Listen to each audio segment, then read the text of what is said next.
Feels like a whole new Paimon after those 2 days in the hot springs. The Abyss kinda threw a wrench in our relaxation, though. Still, spending time here really has felt like a vacation. The Kaholosaurs are so nice and so fun to play with. Their bellies are super bouncy. Oh, and Ita's snacks were so delicious. She gave Paimon some for the road just this morning, actually. Yelling at some kids who got caught throwing stones in the hot springs, so not much has changed since we first met her.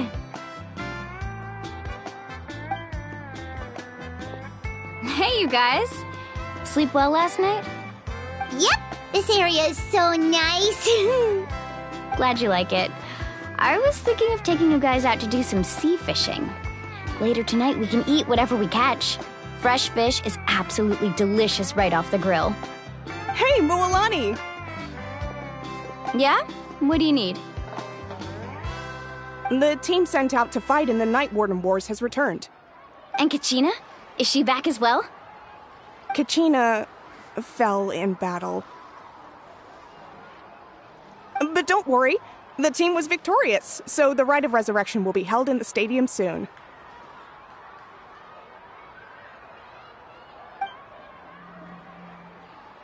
That's a relief. The Abyss is cunning, and it was her first time. Mistakes are bound to happen. Exactly. She deserves to hold her head up high. All right, thanks for letting me know. We'll head out in a bit. Jeez, she sounded a little anxious there. Had me thinking it was bad news for a moment. Moalani, you said the Abyss was cunning just now. But it seems like the Abyss just wants to destroy everything. Like, think about all those monsters that attacked your tribe. If there really was some sort of cunning plan, wouldn't it make more sense to send them to attack Kachina and her small team? Not that Paimon wants them to be in any more danger, it's just... Relax, I get it. The Abyss is difficult to understand, that's for sure. At a glance, it certainly seems like the only goal is total destruction. The Abyss isn't a living entity after all, so what capacity for logic or planning could it possibly possess? But through our long history of fighting the Abyss, we've realized things aren't quite so simple. 500 years ago, the Abyss invaded Teyvat. You know about that, right? That's right. Conria suffered greatly during that time. But so did every other nation in Teyvat. And Natlan was the worst affected of all. It took the combined efforts of the then Pyro Archon and heroes from every tribe to finally repel the Abyss. Even so, the effects of the invasion lingered for hundreds of years, only able to be reversed little by little. Our tribe's waters were contaminated. The Children of Echo's territory was overrun by dangerous sludge surging from underground. Unrelenting black winds tore across the lands of the Flower Feather clan. It was like each disaster was designed for a specific tribe. Exactly. We once thought that the Abyss's desire for destruction was a sort of primal instinct, but its methods are, in truth, marked by intelligence. We now believe the Abyss has invaded the Night Kingdom, and has the capacity to read the memories of this land at any given moment. And that's how it became so dangerous and cunning, almost like it knows you inside and out. Yes, And that's why we've been unable to fully eradicate it, even after all this time. Luckily, the problems left behind by the Abyss have been successfully addressed by the various pyro archons we've had over the years. Now every tribe is prospering and things are looking up. I mean, just look at what we managed to do a few days ago. We totally fought them off.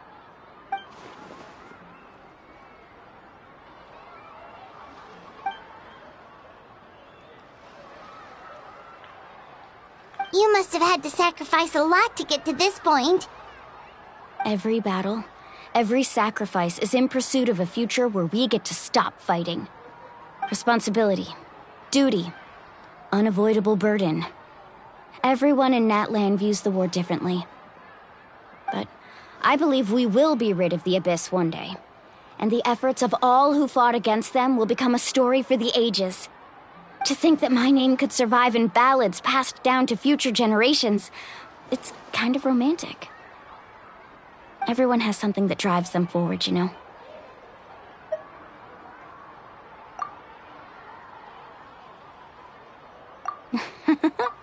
Be my guest. Heroes are always welcome in Natlan. Anyway, let's head to the stadium. Our fishing trip can wait until Kachina's back with us. The sea's not going anywhere.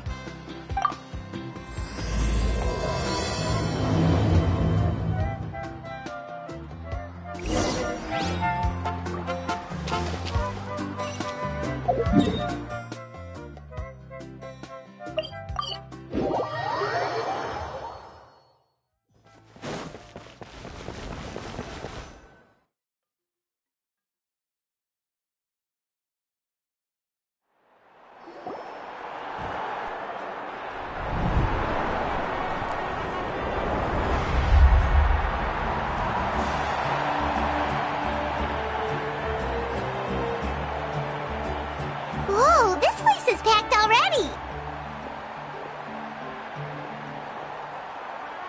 Of course.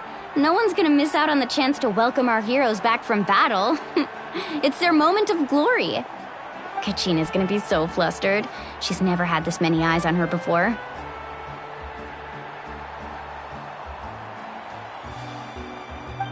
Yeah, she doesn't seem like the kind of person who likes being the center of attention.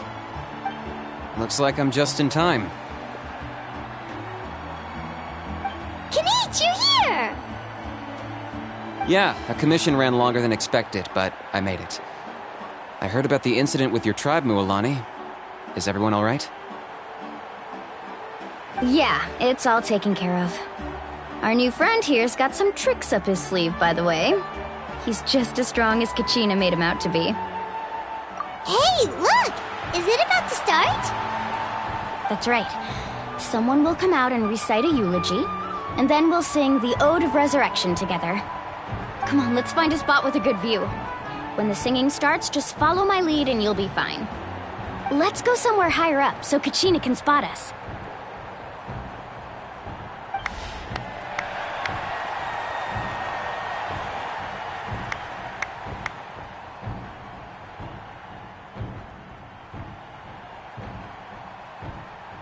Warriors of Natlan, heed the call of life.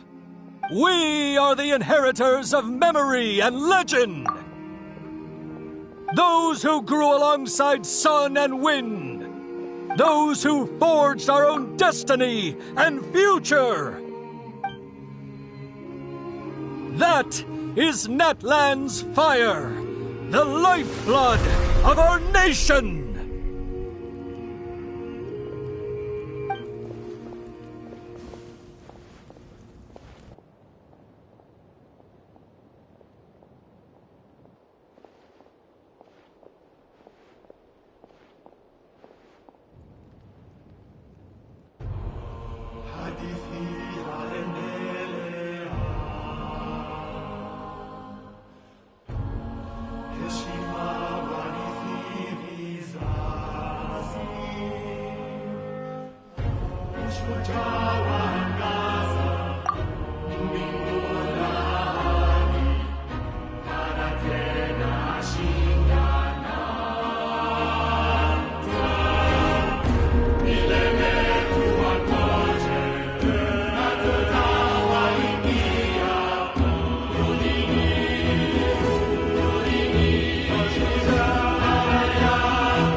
I could not find Kachina within the Night Kingdom, or locate her ancient name.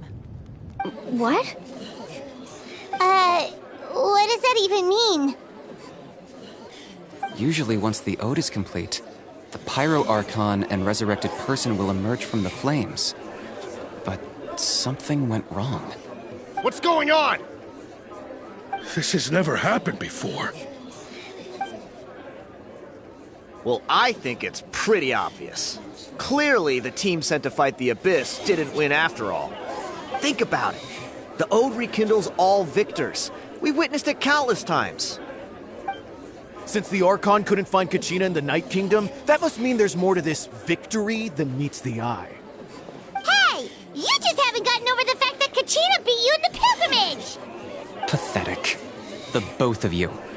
Your wild guesses are misplaced. We completed our mission. Maybe you did, but who's to say whether that little girl even contributed at all? Maybe she got scared and ran off. Why would the YUB recognize someone like her, even if she was on the winning team? How dare you insult a hero of Natlan like that? Kachina sacrificed herself to repel the Abyss. She doesn't deserve to be subjected to your vile rumors when she's not even here to defend herself. Calm down, Mualani. There's no point arguing with the likes of them. I can't just sit here and let them slander her like that. To insult a hero of Natlan, the person actually has to be a hero. You... Think about it, everyone. Who do you think is really at fault here? A girl who never should have even gone to war? Or the great Pyro Archon? Why would the rules of our nation suddenly stop working? That's true. If she wasn't revived, it must mean she failed to achieve victory. Maybe the YUB interpret victory in different ways? I mean, that girl didn't look all that strong to me.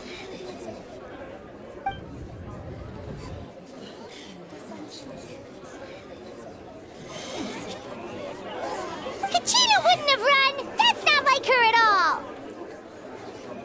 No, she's been waiting for this moment for too long. No matter how daunting the situation, no matter how scared she might feel, she's always the first person to stand up and face it head on. We don't even know what happened, so don't you dare try to use this as an excuse to vent your anger or slander her reputation. Fine. We'll find out what happens soon enough. Then, we'll see who truly deserves glory. That's enough. There is no doubt about today's victory, or Kachina's part in it. She is a hero worthy of our admiration and celebration. However, the failure of today's ceremony is undeniable. Kachina has not been rekindled, and I offer you all my deepest apologies as I continue to investigate this matter. To prevent further casualties, I have decided to suspend the pilgrimage until this matter is resolved. What? No one is all-knowing.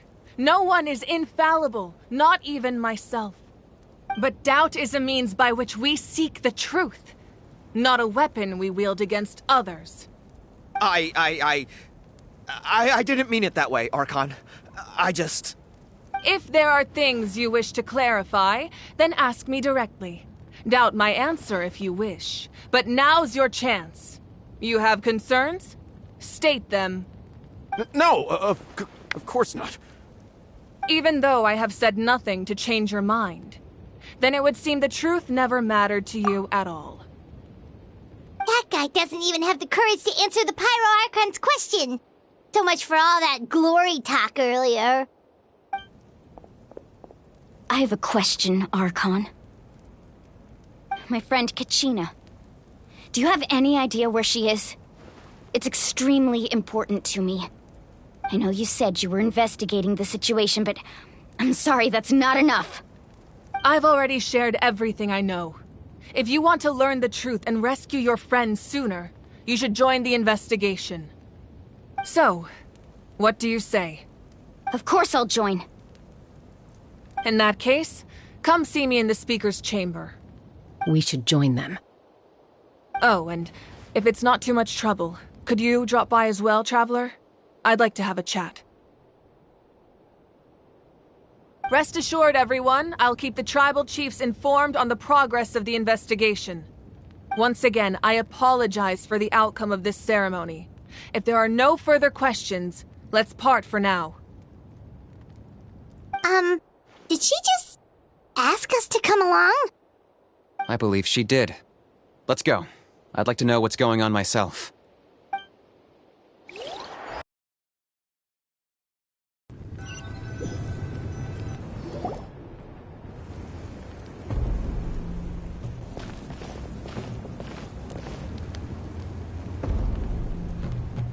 The situation is urgent, so I'll get straight to the point. Kachina is undoubtedly a hero of Natlan, and I'm deeply sorry this happened to her. There's been unrest in the Night Kingdom, but I don't know what's causing it. As a result, I've been unable to track down her location. Until we find and address the cause of the unrest, the Ode of Resurrection will continue to be ineffective.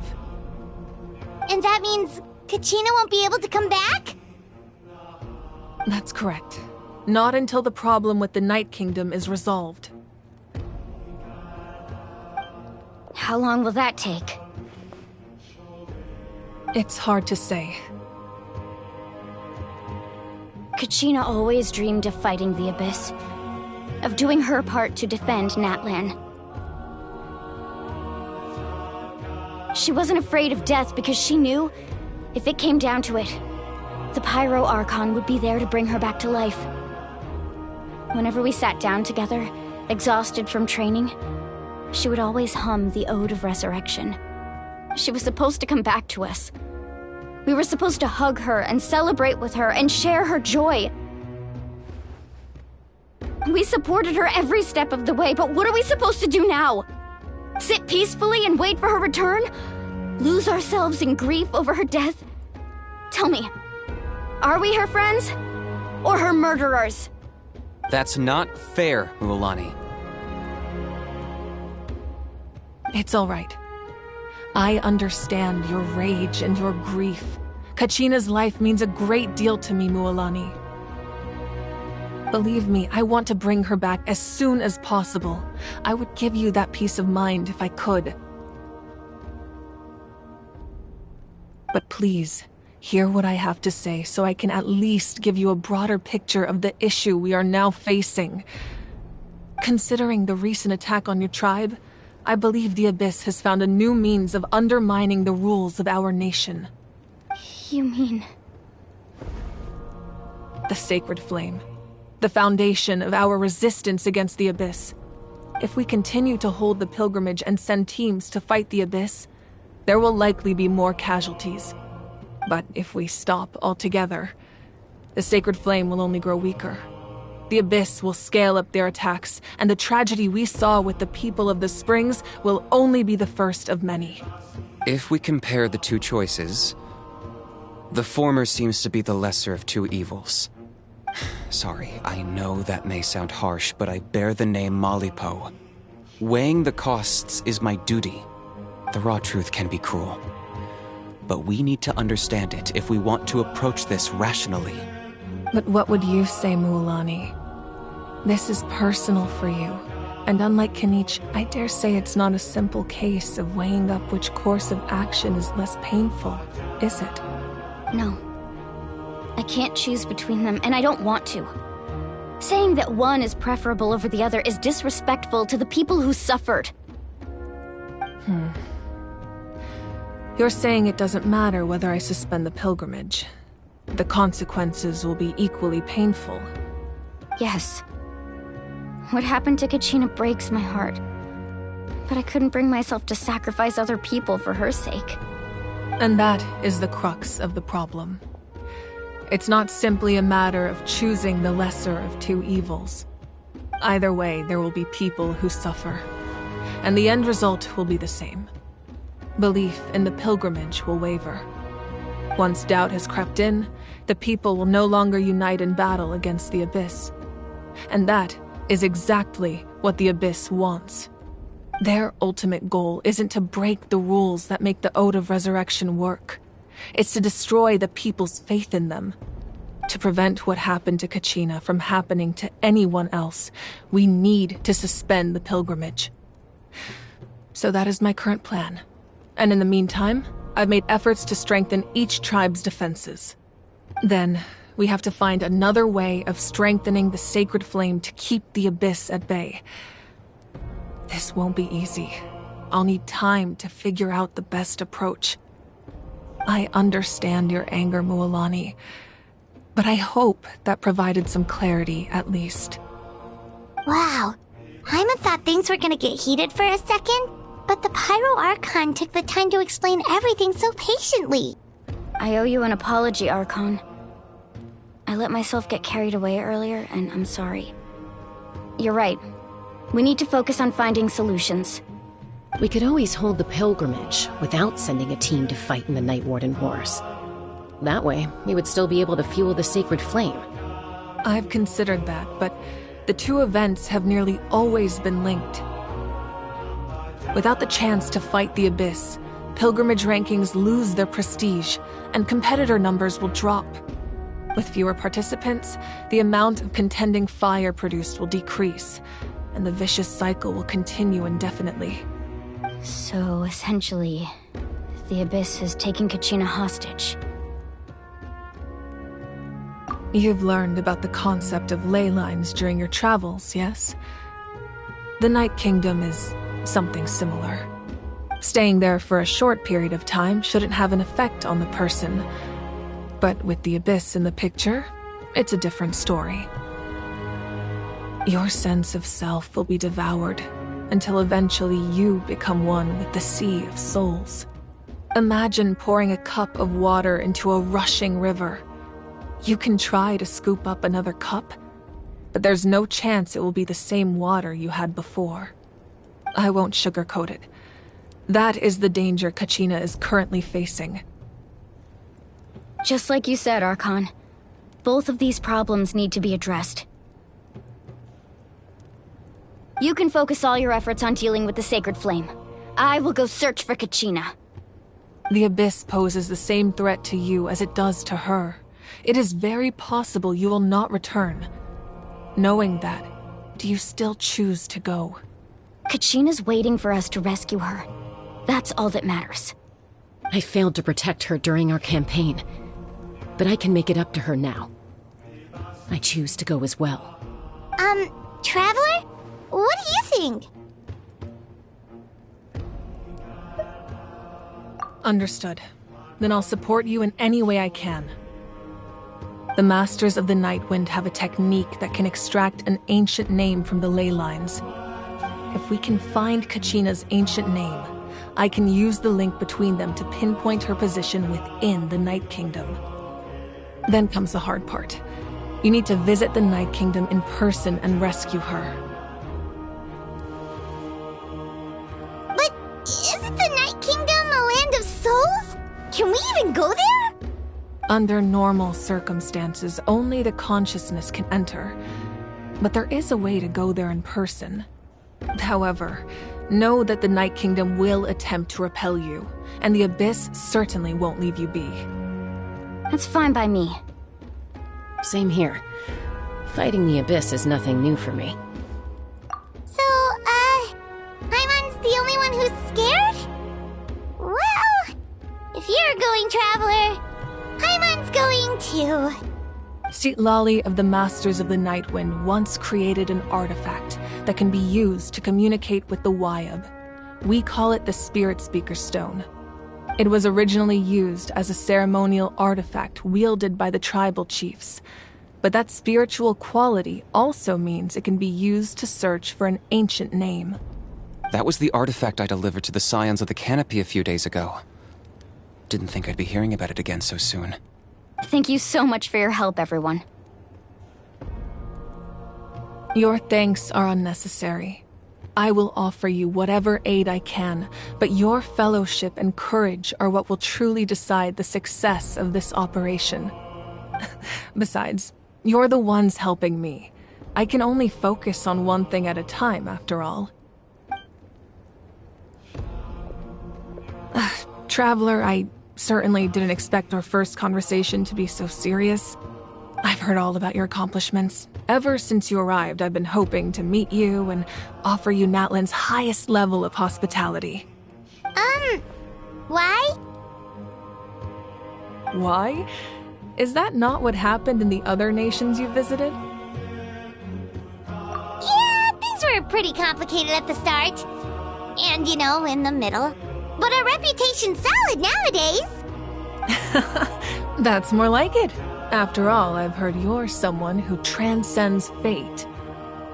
Perhaps even more than you can imagine. But we can talk about that some other time. Ideally, this would be the perfect night for a drink and some musical ambiance. But there are important things to be done. Oh, I almost forgot. ITA was wounded in the fight against the Abyss. She wanted us to give this to you. It embodies fond memories and my strength of will. That's what she asked us to tell you. She said you'd know what that means. I didn't think this day would come so soon. The flames of her life force.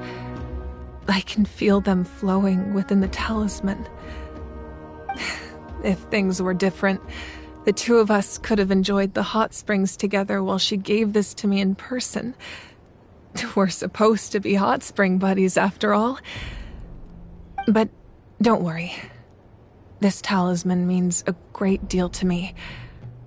I'll take good care of it, and once this is all over, I'll pay ITA a visit.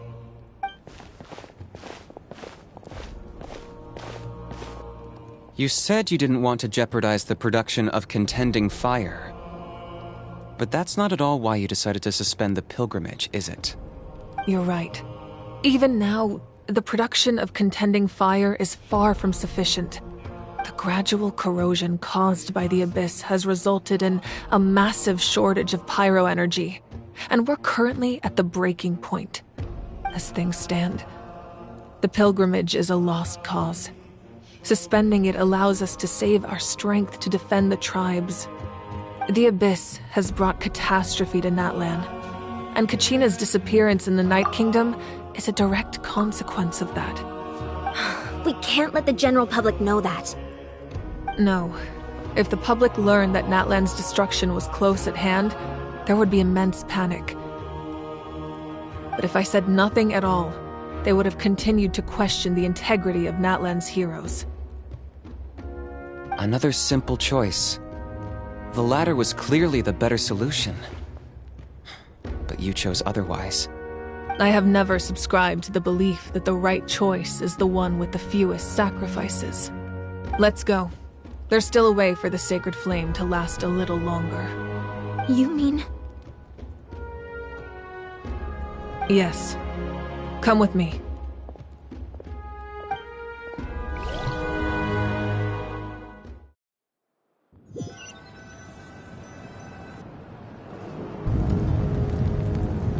The sacred flame must never go out.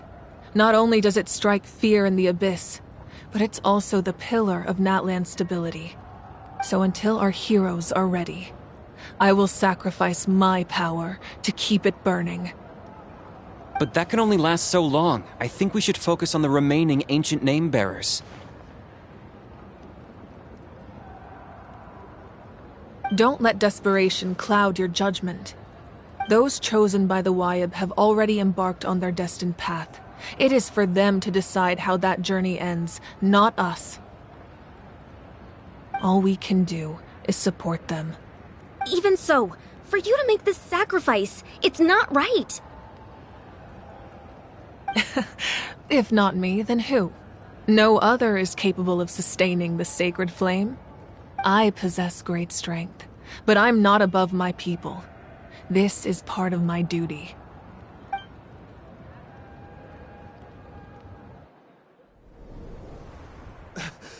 Archon, it's the Fatui!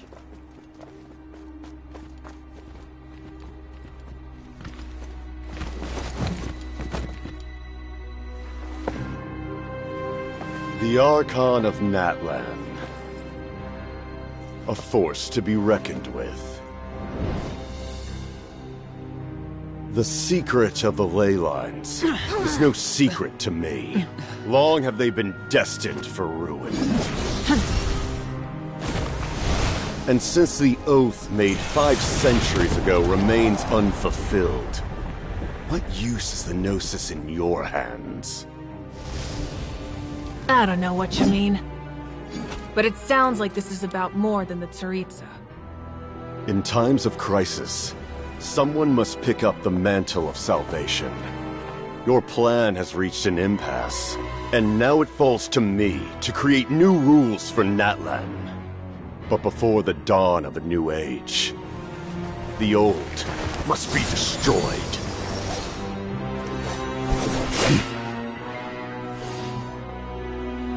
I assume that's the end of your speech? Good. People like us? Let our blades do the talking!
Masters of the Night Wind. Send word. The captain and his followers must be apprehended.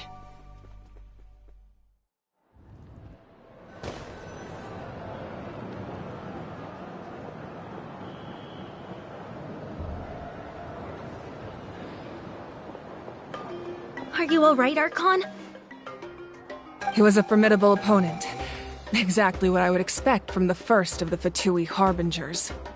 I never imagined someone could match you in combat. If the Tsaritsa sent him here, why would he bring up what happened 5 centuries ago? Yeah. And how much does he know about Natlan? The Harbingers are all driven by their own personal goals. The only purpose that unites them is collecting the Gnosis. But I'm sure the captain has his own reasons for being here as well. Whatever his motive, we should shift our focus to the Fatui. If they attack again, and we're not prepared, we're done for. No, we're running out of time. The wound I inflicted should hold him back and weaken him for the time being. Besides, I'm sure you noticed, the power that came to his rescue just now came from the Masters of the Night Wind. In other words, there are traitors among us. Not necessarily. This could prove to be a very valuable turn of events. When we exchanged final blows, I sensed an unusual presence within him. I'll need to investigate further. Kinich, Go to the Masters of the Night Wind and look into who could have aided the captain. Speak to Lali. She should know. Of course. I'll head out right now. Do you still intend to... Yes, but fear not.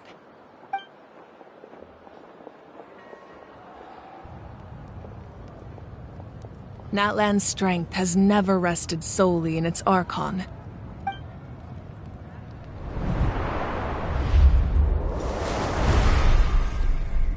Together we foresaw the only path that leads to our nation's future. We must trust in that vision now.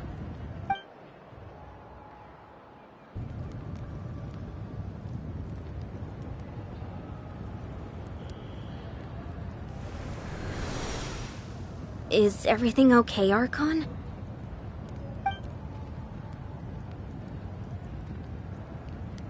Completely fine. Just lamenting the fact that I never got a picture when I could still turn my hair into flames. Too late now. I just hope the others have a safe journey.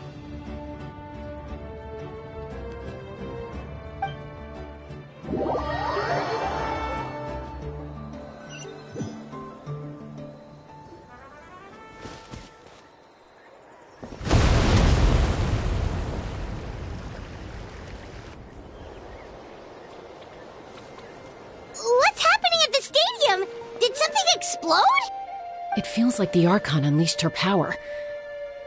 She must be fighting a formidable opponent. Should we go back and check what's going on? Have faith in the Archon. She wouldn't lose in a one-on-one confrontation. Once we find Kachina's ancient name, we'll head right back. Okay, let's just keep climbing. Paimon really hopes nothing goes wrong.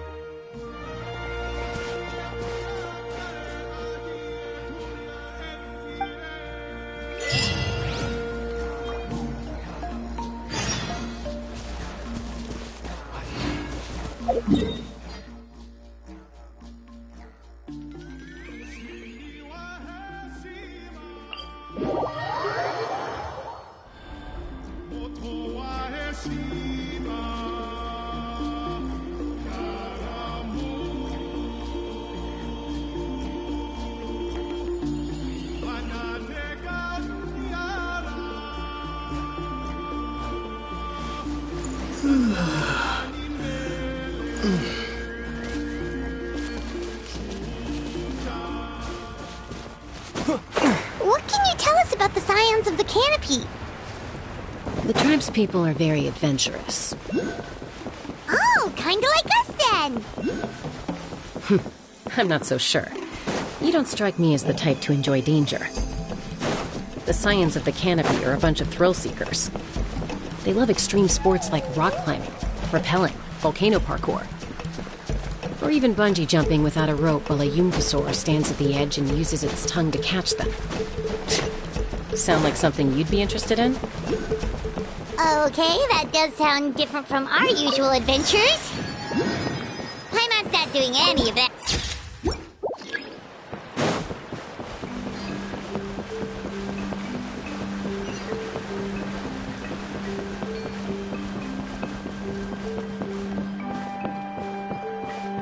That's Wyna, the tribal chief. Let's head over to him.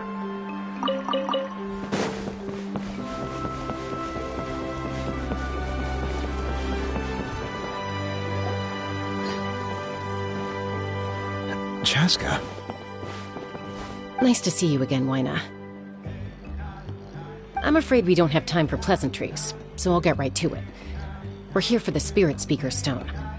Whoa, hold on a second. At least tell me why you need it first.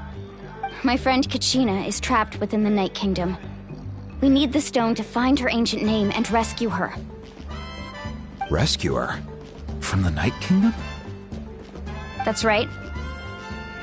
I'm sorry, but someone needs to tell you what you don't want to hear. Going there, a mature warrior would never make such a foolish decision.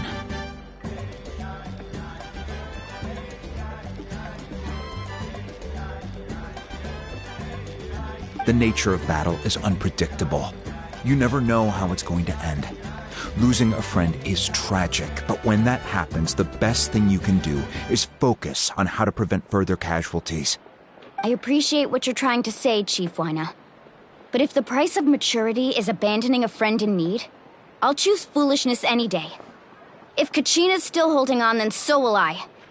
I thought you might say that. Is something wrong, Wyna? This doesn't seem like you. Life isn't complete without taking risks. That's always been your mantra. It's nothing. The Night Kingdom is a dangerous place. Can't blame me for checking if you were up to the task. If you're that determined, far be it from me to stop you. Here's the stone. Keep it safe, okay? It's not like we have a spare. Thank you. Seems like you two go way back.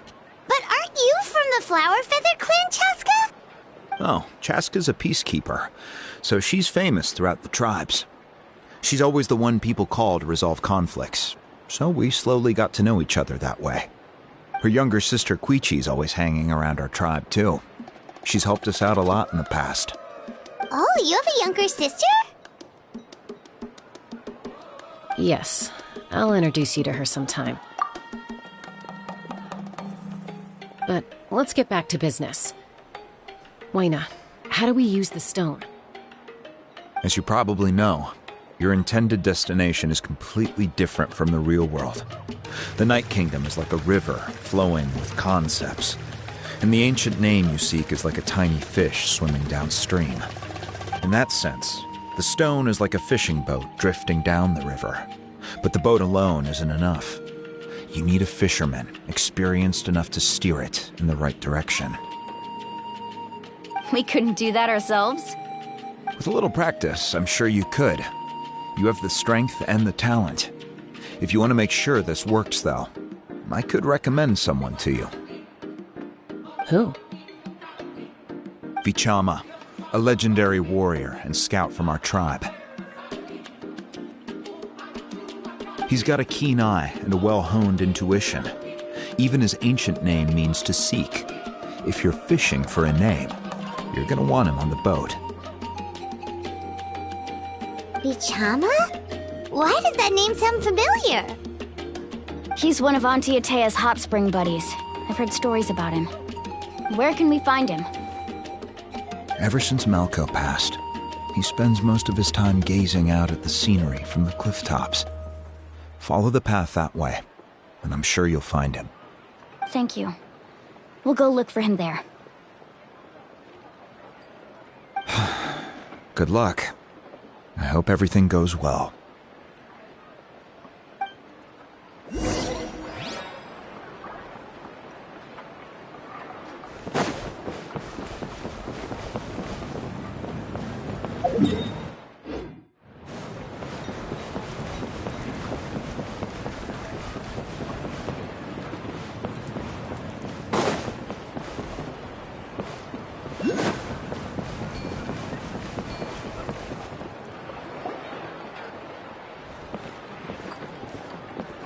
Someone admiring the scenery from the cliff tops.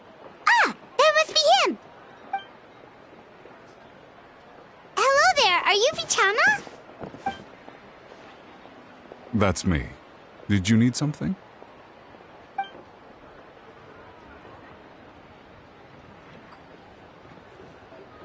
What? You're saying you can bring someone back from the Night Kingdom? How is that even possible?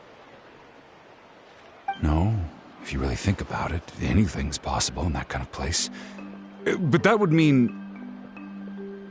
Are you okay? You don't look so good. Everything's fine.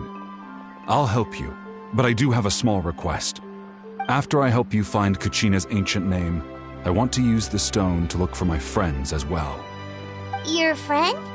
Oh, why not mention someone named Malco? Is that who you're talking about? Yes, but I'd rather not get into it if it's all the same to you. That's not a problem. We agree to your request. Yeah. Since you're helping us find Kachina's ancient name, it's only right that we return the favor. Then we're agreed.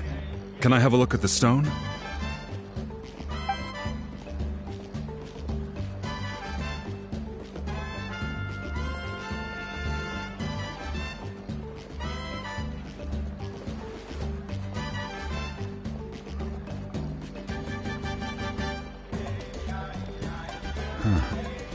I see. From what I can tell, it functions almost like an abyssal pylon. Both connect the Night Kingdom to the living world. Once the connection is established, the abyss will come surging through the opening like a predator honing in on the scent of blood. So we have to be sure not to use it in a tribal settlement. Wow, you got all that just from looking at it? I just picked up on the basics, really. I still have no idea why it works. You said someone named Sitlali invented this. They must be a genius. I'll go find an open area and start setting things up. In the meantime, I need you to get 2 things for me. We'll go right away. What do you need? First, I'll need some hook ropes. Pretty much every store around here carries them, so no need to go anywhere special. Oh, and I need to build a net out of them, so make sure you get a good amount. Wait, are you saying you're going to use a real net to catch Kachina's ancient name? How does that work when one's tangible and one's not? By creating something tangible in our world, like a net, we can create a connection to a corresponding concept in the Night Kingdom. Basically, I'm going to use the concept of a net to catch something equally intangible, an ancient name. Oh, I see. What about the second thing you needed? Right. I need 2 chunks of obsidian. Once we bring the ancient names into our world, we'll need a place to store them. Normally, you can only get obsidian from the Children of Echoes, but I heard there's a traveling merchant from that tribe around here somewhere, so maybe you can try your luck there. Gotcha! All right, let's split up. See that clearing? Let's meet over there when you're done. Oh, and you can send someone with me if you want. In case you're worried I might take the stone for myself. What do you think, Chaska? There's no need. Lena spoke highly of you. That means you're trustworthy. I appreciate it, even though that doesn't mean much to me anymore. Anyway, it'll take some time to set everything up, so no need to rush. I'll see you in a bit.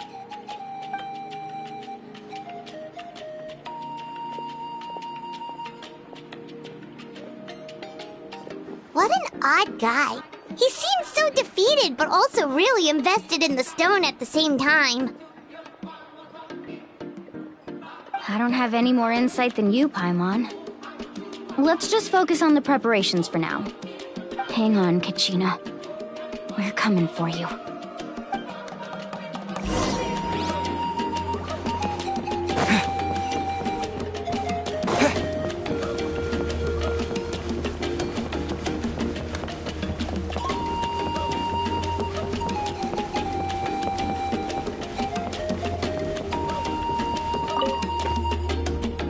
Hello. Do you have any hook ropes for sale? Hook ropes? As in rock climbing equipment? Yes. How much for your whole stock? Oh, the whole thing? Let me see. That would be 30,000 mora in total. Deal? Deal.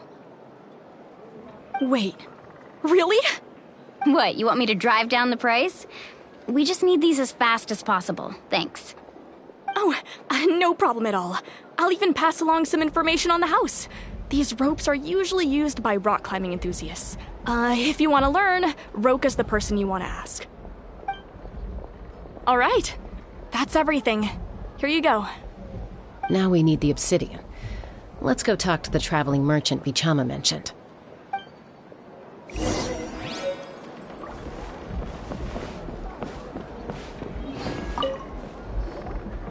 Excuse me, do you sell obsidian? Why, yes. I've got a chunk for sale right over there. Perfect. Is that the only one, though? We actually need 2. That might be tough. Tell you what, I'll take a look through these boxes over here, and we'll see what we can find. Thank you so much. We'll wait here.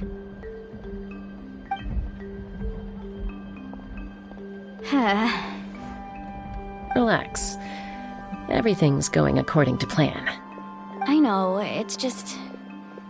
I could tell Vichama feels the same way about his friend that I do about Kachina. I hope this chunk of obsidian isn't the only one. Kachina always carries all sorts of shiny stones with her. If I was the one trapped in the Night Kingdom, she'd have a whole pile of obsidian ready in a heartbeat. Well, would you look at that? I did bring an extra. Here you go, young lady. How does it look? Perfect! Thank you. How much do I owe you? If you hadn't shown up, these stones would have just sat here collecting dust. I'll take 3,000 mora for both. Here you go. By the way, I heard you mention Vichama just now. You running an errand for him, then? How's he doing? Malco's been gone for 5 years now. It's about time he started to move forward. Do you know what happened between them? I heard about it in passing while I was out drinking one night, but I don't know all the details. Vichama and Malco grew up together, and even made a name for themselves together. Malco was an amazing fighter, capable of knocking out multiple opponents in a single hit, while Vichama excelled at scouting and analyzing the battlefield. The two made an excellent team, and managed to beat back the Abyss several times. 5 years ago, they both emerged triumphant in the pilgrimage, and were placed on the same team to fight the Abyss. But on the eve of battle, the Abyss launched an attack on their tribe, and Vichama suffered an injury to his leg while attempting to rescue someone. Then what happened? The team agreed that he couldn't fight the Abyss in his condition. Vichama didn't argue. He knew going to the front lines with an injured leg would make him a burden in battle. So they raised the issue with the Pyro Archon, and she agreed to let him stay behind.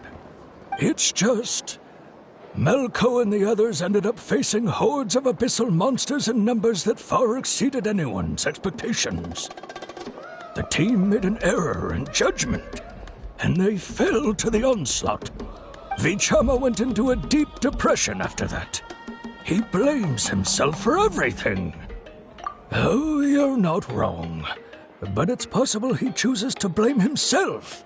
Not because he did something wrong, but because he wasn't able to do anything at all. I've tried convincing him to move forward, to stop dwelling on the past. But the shadow of Malco's death hangs over him still. The Abyss has caused so much suffering, and some wounds never heal. I wish there was something he could do to make himself feel better. But... anyway, that's the gist of it. Maybe you could help him talk things through sometime. I would really appreciate it.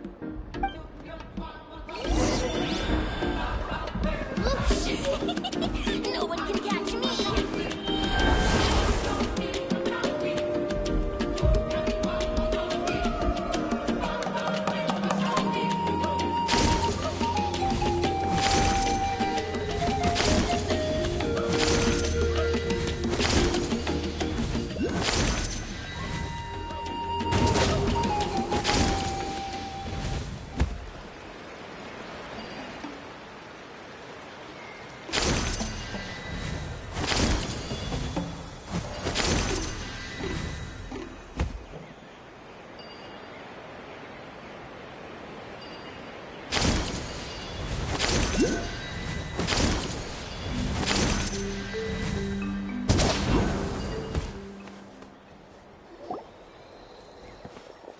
Did you get everything? Yep, it's all here. When do we start? I've made all the necessary adjustments, so we're good to go. As agreed, I'll help you find Kachina's ancient name, and then you return the favor. Go ahead.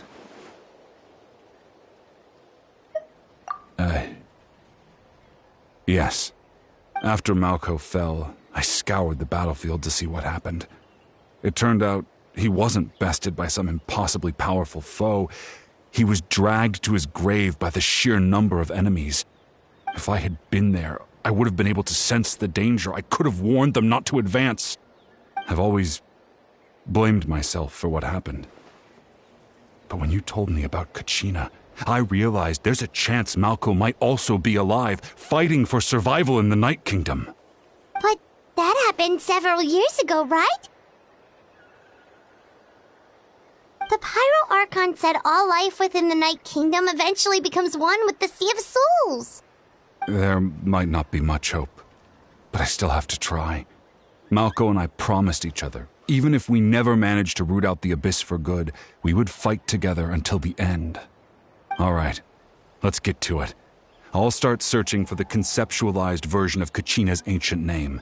If you see any fragments scattered around the area, please collect them.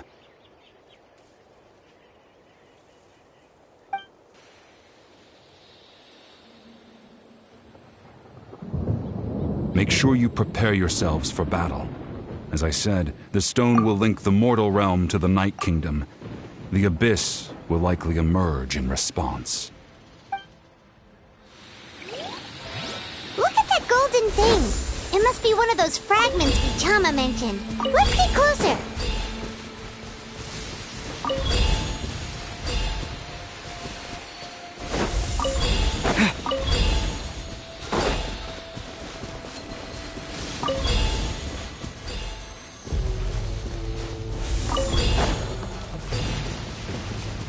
Whoa, monsters incoming! Watch out, everyone!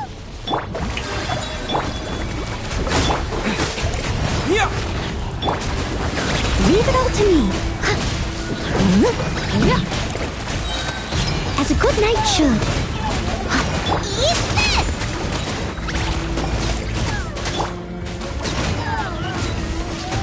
Someone near. I'll catch up.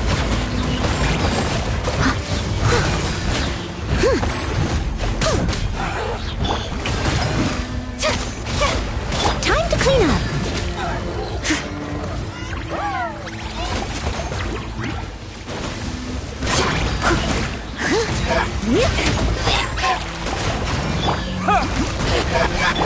Time to shine. I must leave no stone unturned. How much longer, Vichama? Not long! We're getting close! Someone needs assistance.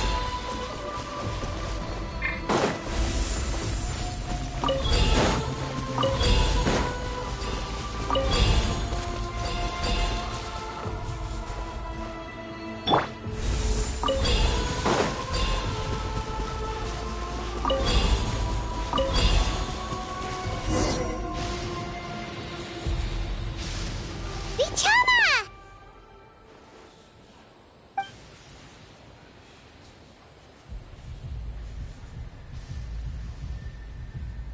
Quick! Take it!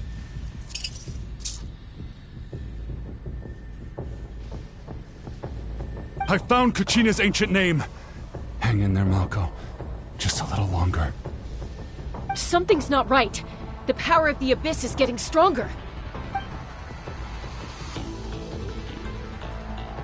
The Abyss is corroding his body.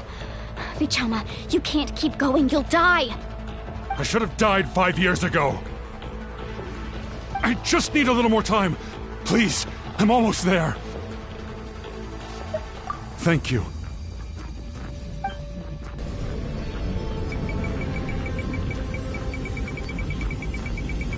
Whoa, watch out! The power of the Abyss is strong.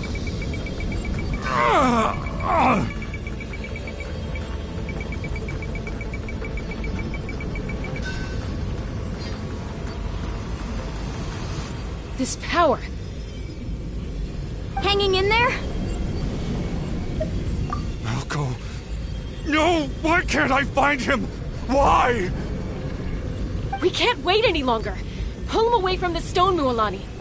I already tried, but the power of the Abyss has him in a chokehold. It's like he's tied to the stone with an invisible rope. In that case, we have no choice. I'm sorry, Sea Lolly. Get back! Chaska, wait!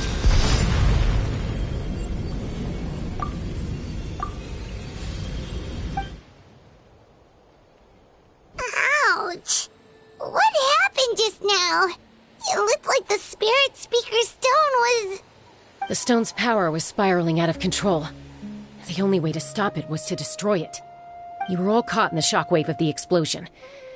You might feel dizzy for a while, but that's normal. Give us a heads up next time, will you? You're lucky we managed to dodge it in time. I thought I said to get back. Yeah, barely a second before you made it go poof. Not everyone has your reflexes, Chaska. We were this close to getting dragged into the explosion. Okay, I'll be more careful next time. At least Kachina's ancient name is still in one piece. Wait, where's Vichama? Vichama! Vichama! I couldn't find Malko's ancient name. It must be completely gone by now. Once your ancient name disappears, there's no coming back. From the very beginning, I knew there was a slim chance, but still. And now... it's too late to save him. From the minute he left that day, it was already too late. Vichama. I'm sure he's heard enough condolences over the years. Let's just give him some space. Huh? What's that in your hands, Vichama? It looks like something's glowing! Huh? This is...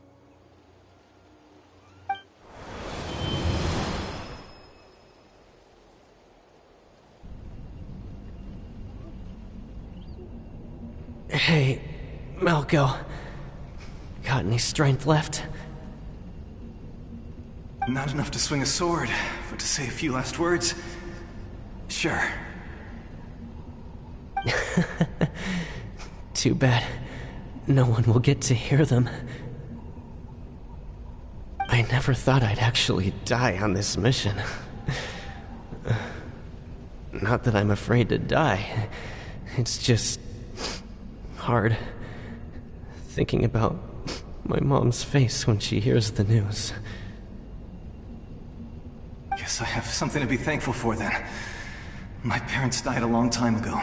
They won't have to mourn me.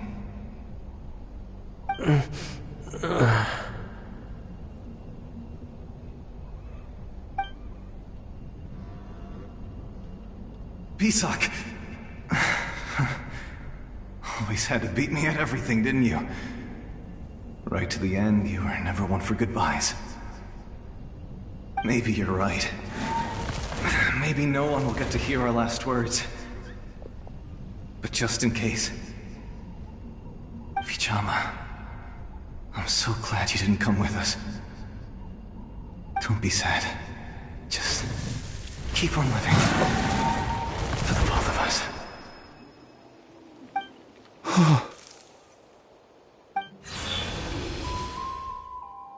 Was that a memory?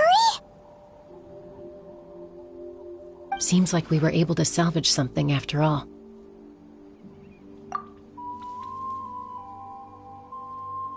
Of course. Seeing him, hearing his voice again, it makes me unbelievably happy. But it also brings with it an even deeper pain. A deeper pain? Why? Malko was always the type to put on a brave face. But in that memory just now, his hands were shaking.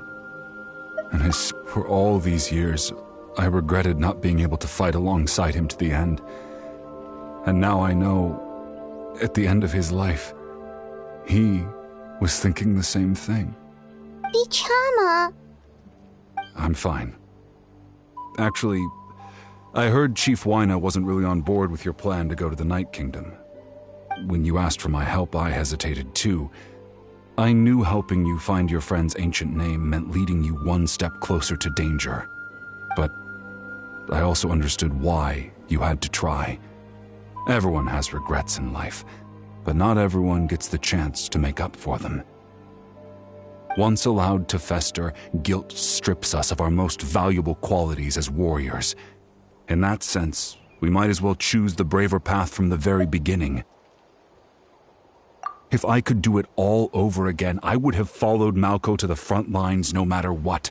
Even with an injured leg, there were still things I could have done. That way, even if the outcome stayed the same, I still would have fought alongside him to the end. There are critical junctures in life, and if you don't seize the chance to act, there's no going back. That's something I had to learn in hindsight, but you're still at the crossroads of your journey, so I hope you can walk away without regrets. Thank you, Vichama. I feel even more determined now. Kachina will come back to us. I'll make sure of it. I promised I would find her, and I intend to keep that promise. That's good to hear. Strange. My body, it's... Once abyssal corrosion enters the body, a portion will fuse itself to your internal organs. Even though the Traveler possesses powers of purification, the corrosion can never be fully eradicated. Thanks to him, though, you were only briefly exposed. Slowing your breathing and controlling your emotions should help you keep the symptoms in check.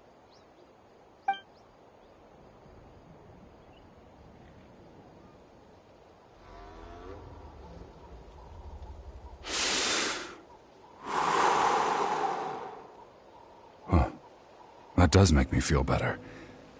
You seem very knowledgeable about all this.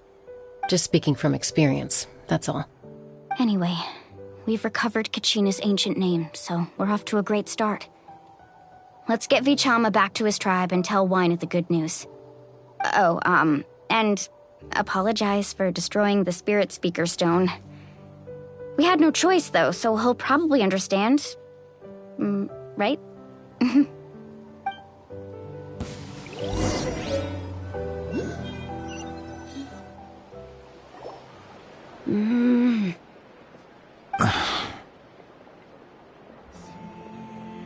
Koichi, are you really gonna just stand there like that? I don't know what you want from me. I think you know exactly what I'm trying to say, Uncle Wyna. I can hear it in your voice. Honestly, it's just one thing after another with you two. They're back. Koichi? What are you doing here? Don't play dumb with your own sister. You know exactly why I'm here. My apologies, everyone. I just need to borrow Chaska for a few minutes. You come with me.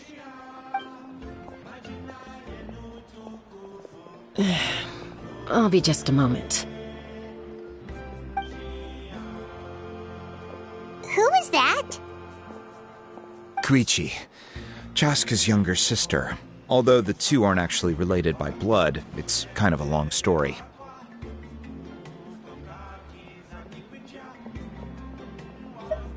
It's not really my story to tell, but I guess it's not a secret. You see, Chaska was actually raised by cuckoo sores. She was afflicted with a rare disease when she was a child, and abandoned in the wild as a result. The Abyss found her out there, all on her own, and tried to devour her. But in the end, all that did was trigger her will to live. That strength of will pushed her to survive. But it also planted a seed of conflict within her. Eventually, she was adopted by the cuckoo sores. Wherever they went, she followed, getting into fights right and left. For some reason, Paimon can totally imagine that. Well, when Chaska finally returned to human society, it was Koichi's parents who adopted her. At the time, Chaska still had a habit of getting into fights, so Koichi was always taking her around, apologizing to everyone. Ah, I remember those days. One of those fights was definitely with me. But, you know, kids. You're fighting one minute and your friend's the next. Eventually, she found a way to rein in that desire to fight. And now she's who people call to resolve conflicts. She's known as the Peacemaker. It sounds like she still argues with Koichi, though. Don't siblings usually stop fighting when they get older? That's partly my fault. Koichi asked me to stop Chaska from doing anything dangerous, but you probably know by now, once Chaska makes up her mind, there's no changing it. Oh, I get it. No wonder you tried to talk us out of going to the Night Kingdom. Chaska even said that wasn't like you. I'm all for your adventure. You need to take risks when you're young, because by the time you're my age, you couldn't attempt something like that even if you wanted to. Better try now than live with regrets later. That's what I say. Still, I can understand where Koichi's coming from. In the end, nobody wants to sit back and let a loved one put their life on the line.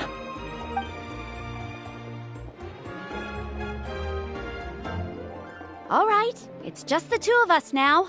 You have 1 minute to explain yourself. I don't have anything to say. You don't have to approve, but you should know I only do what's necessary. That attitude is exactly the problem. It's like you don't care. You try to sneak off to the Night Kingdom behind my back and then play it down as if it's just a trip abroad.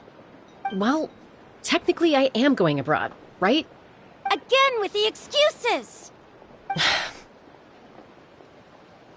We agreed, didn't we? There are 4 levels of danger. If it's not something urgent, you can only engage in level 2 danger and below. You can only go up to level 3 if a situation is so dire there's absolutely no alternative. But a trip to the Night Kingdom? If that's not a level 4, I don't know what is. And you were just going to sneak into the place without saying anything. What do you mean, sneak into the place? I always planned on walking in there with my head held high. You bought off Uncle Wina, didn't you? He promised me he'd stop you from doing anything dangerous. Oh, it's like he didn't even try. You feel like he went back on his word. What if I told you my mind was made up, and there was nothing he could have done? Not even by force. Oh, I knew it! So he did try to say something, but you didn't listen. This is important. If you were in my shoes, you'd make the same decision. You don't know that? I'm a doctor, and I handle logistics. If you're going to waltz into a dangerous situation where you could lose control at any moment, it's my duty to say something. All right, whatever. Anything else? Oh, What do you mean, anything else? Why don't you reflect on what you've done and promise me you'll stay put? Time out. Is this one of our normal arguments or a serious one? Chaska, does it sound like I'm joking? Then, you need to know something. What happened to Kachina was partially my fault. I can't leave her there to die. That's not who I am. But the person you become when you lose control, that's also not who you are. That's a different issue. You said it yourself. A person is only as good as their morals. If I want to live in Natlan, I need to display qualities that make me worthy of this nation. I've also told you that managing your condition is equally important. Sometimes you have to make sacrifices. All right, let's stop this here. If we keep going, I might actually have to get serious. And I think Wina prefers his roof attached to his house. Is that a threat? That sounds like a threat to me. Koichi! Younger sisters are supposed to listen to their elders. So, you're really going to go, no matter what I say? I'm supposed to be your sister. Then support me. I'll be back. All you have to do is wait. Chaska. So, that's it. Why'd you have to turn out to be so darn annoying?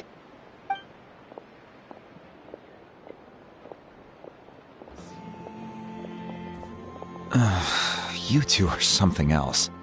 Something you wanted to say? I know you aren't related by blood, but you two sure are similar.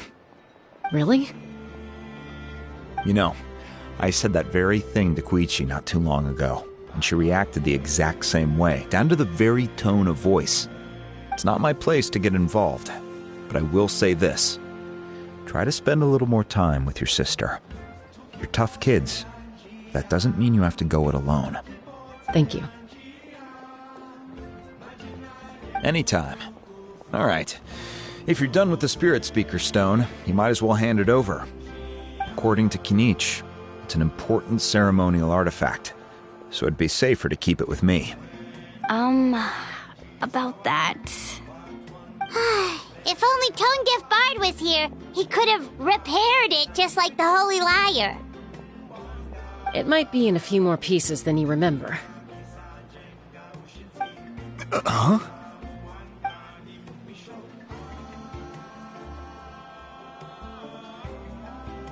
I see. Sounds like it was an urgent situation. If someone's life was on the line, then you had no choice. Still, Citlali's going to be a nightmare to deal with now that you've broken her stuff. I'll explain everything to her later. Stay safe out there in the Night Kingdom, okay? I'll wait here for your safe return.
We're back! We found Kachina's ancient name, too!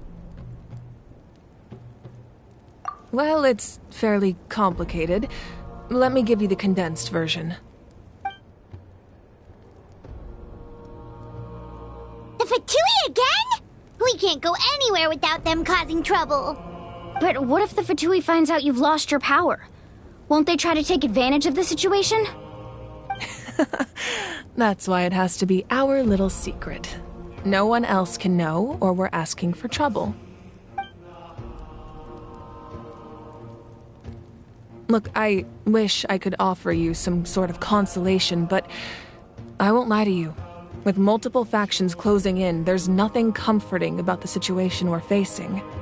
Still, all you need to do is focus on your goal. You can leave the complicated matters to me. I can also step in on the Pyro Archon's behalf. There's a limit to what I can accomplish, but I'll help you however I can. There's no need to be so modest, Yan-san. Your incredible strength has long been a well-known fact. You're the pride of your tribe. Archon, I'm sorry about before. You have so much on your plate, so much that you have to worry about. But all I could do was focus on my own feelings. You have nothing to be sorry about. We all get overwhelmed by our emotions, myself included. Your reaction to Kachina's disappearance, I understand that feeling very well. Well, now that we have Kachina's ancient name, let's go track her down. Follow me.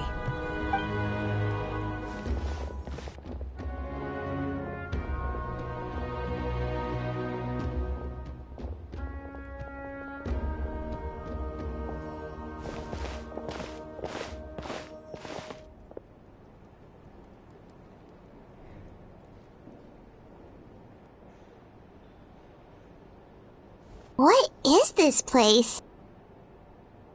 Hey, isn't that Atea's talisman? Good eye. This is where I store all the various mementos I've collected. Whoa. I've never seen this place before.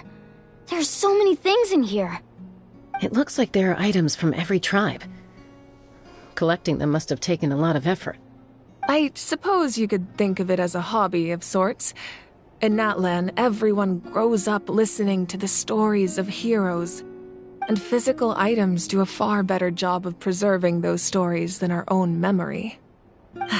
Now, I still have some preparations to make for the ceremony, so feel free to take a look around in the meantime. If you're curious about an item, I'm more than willing to tell you about its origins. All right, we'll have a look.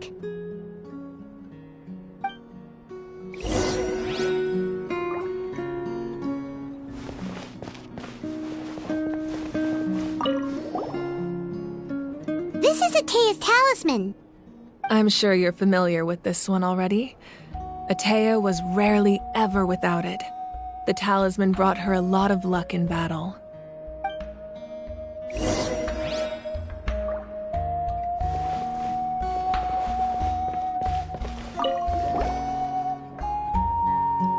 Whoa, this weapon is huge! Which tribe did it belong to? Ah, that weapon belonged to Tenoch, a hero from 500 years ago. Strictly speaking, he didn't belong to any single tribe. That's because even before the disaster with the Abyss broke out, he had already been exiled. Exiled? It was a punishment imposed out of necessity, but he accepted it all the same. He believed it was what he deserved. When the Abyss attacked, the tribes found themselves in urgent need of a powerful figure to lead them into the battle, and there was no one more courageous or resolute than him. He united the 6 tribes and accomplished great feats throughout the war. Ultimately, he perished, and because he had already lost his ancient name, the Ode of Resurrection was unable to bring him back. And so, he was laid to rest, alongside the countless warriors and civilians who lost their lives, buried in the soil of his native land. Wow, he sounds like a true hero. Indeed, even now his story is told throughout the land.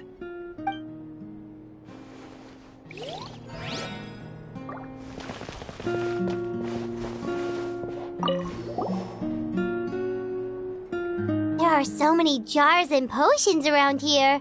Do they have anything to do with alchemy? No, those belong to the Masters of the Nightwind. They're ceremonial tools used to amplify the ability to communicate with the Night Kingdom and the Wayab. Yamaya is an expert in this field, and she taught me a lot. Even though she appears stoic and serious, she actually has a keen sense of humor. The tools you see here are quite traditional. Her students found them outdated, so she passed them on to me. The contents of the jars aren't all that special. Oh, except the big jar in the middle. That's what she really wanted to give me. Ooh, must be something really cool. What's inside? Grape juice. Huh? It's quite tasty, although probably expired by now.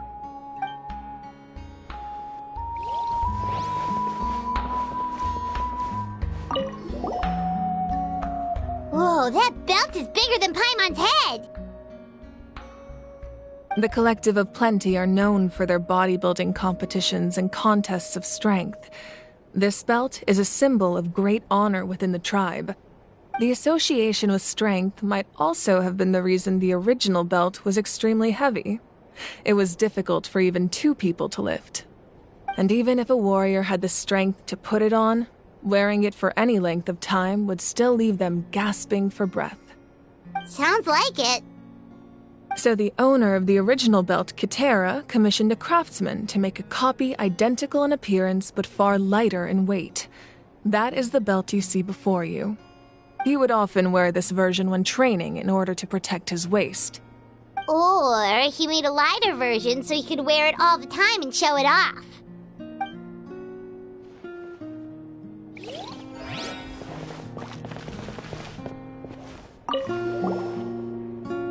Hey, there's a fishing rod here.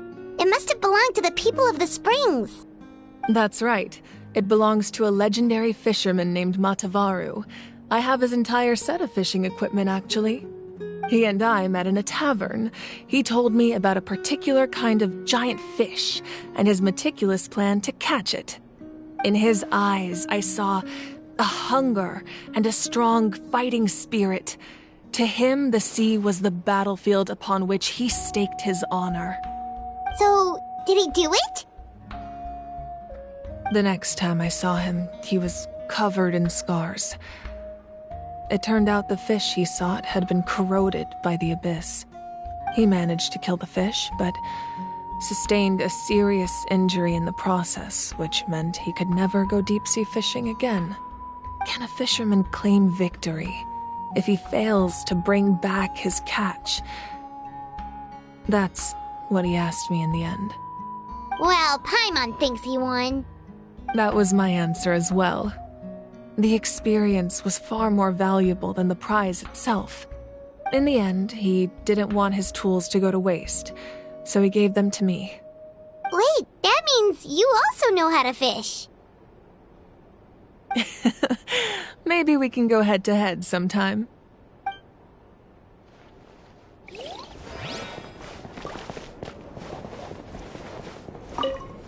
Make sure to handle everything with care. This cup, for example, it's heavier than it looks. This fishing basket looks familiar. This flower looks like it's thriving. You must be good at taking care of plants, Archon.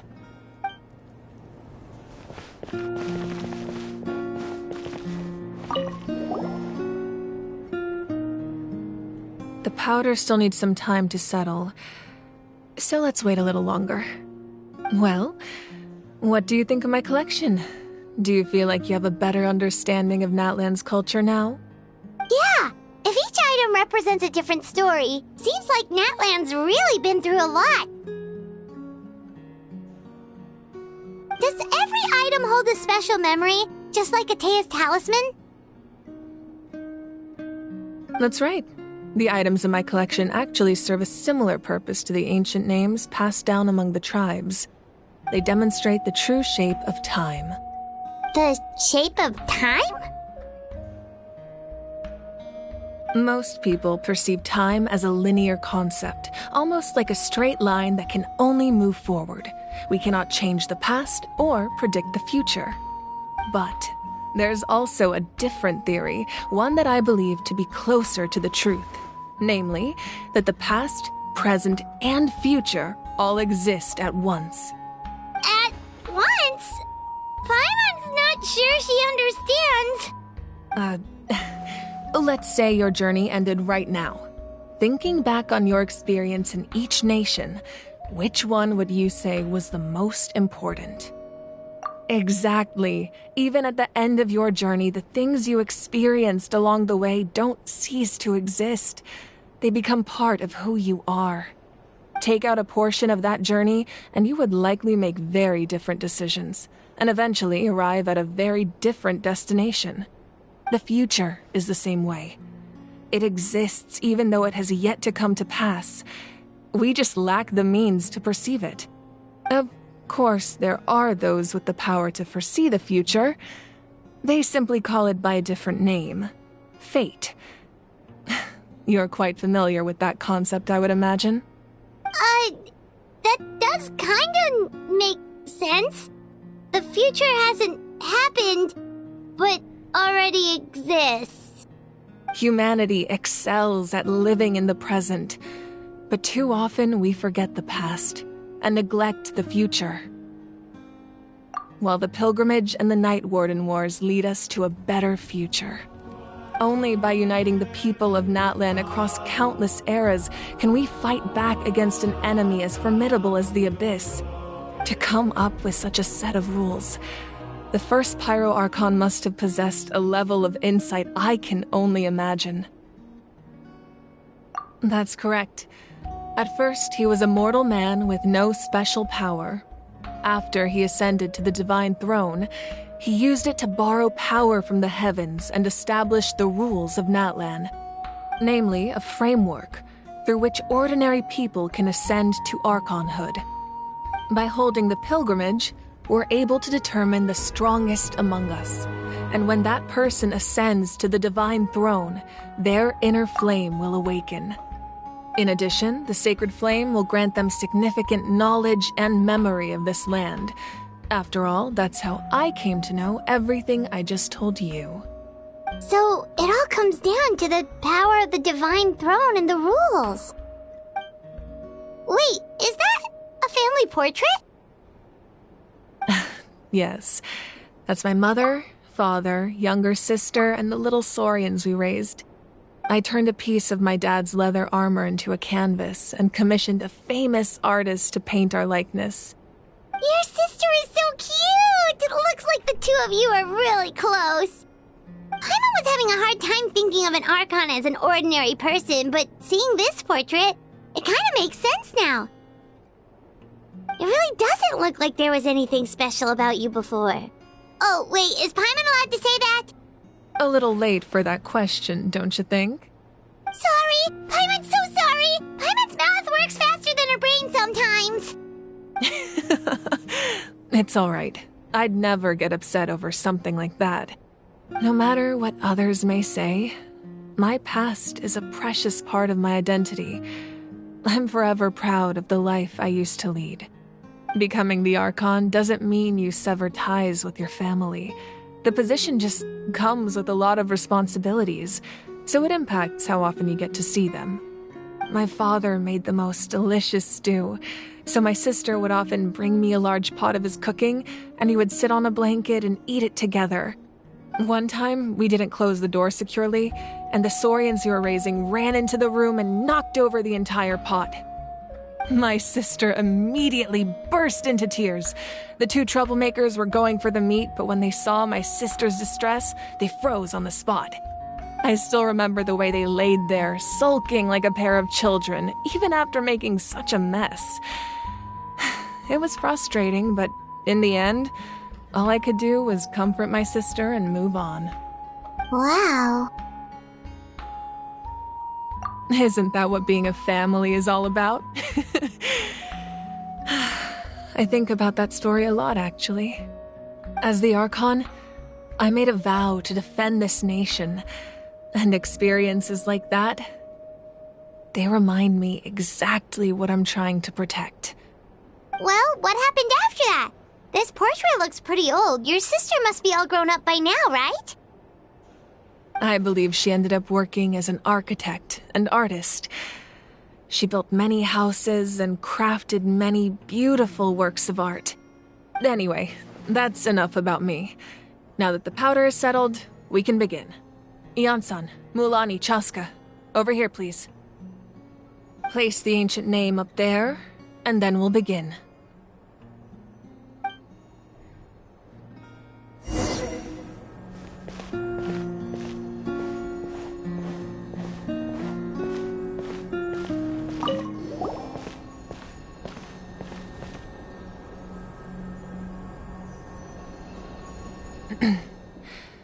Surely as the echoes of life resound through heaven and earth, so too shall our stories remain eternal. Ancient name, take us to your fated bearer. Allow her to answer our call.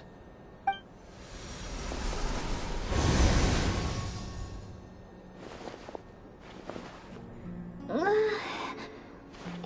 I hallucinating again? Kachina! Are you okay? Huh? I'm not seeing things, am I? Is the Abyss playing tricks on me again? It's okay, Kachina. It's just us. We're trying to find a way to bring you back. Everyone, you have to listen to me.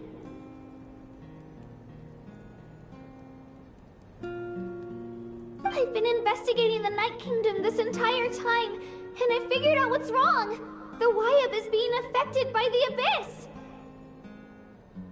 I was waiting for the Wyab to send me back, but then this really strong monster came in and almost killed me.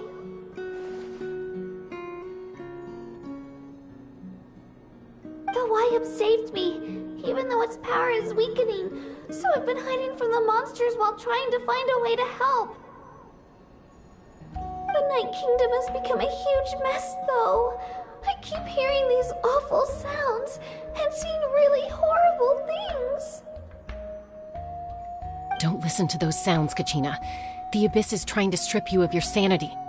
All you need to do is stay safe and wait for us. We'll be there shortly. It's okay. I feel so much better now that I've had the chance to talk to you guys. You don't need to worry about me. I've never been strong or special at all, really. So I don't blame anyone for forgetting about me or leaving me behind. Just knowing you care is more than enough. I'll find a way back. You don't have to put yourselves in danger to come rescue me. You're always like this, Kachina.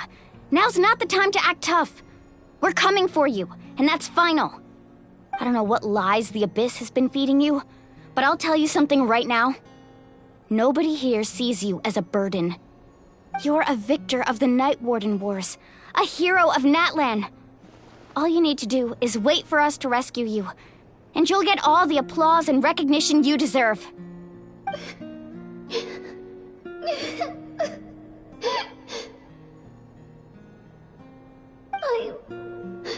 I'm really scared.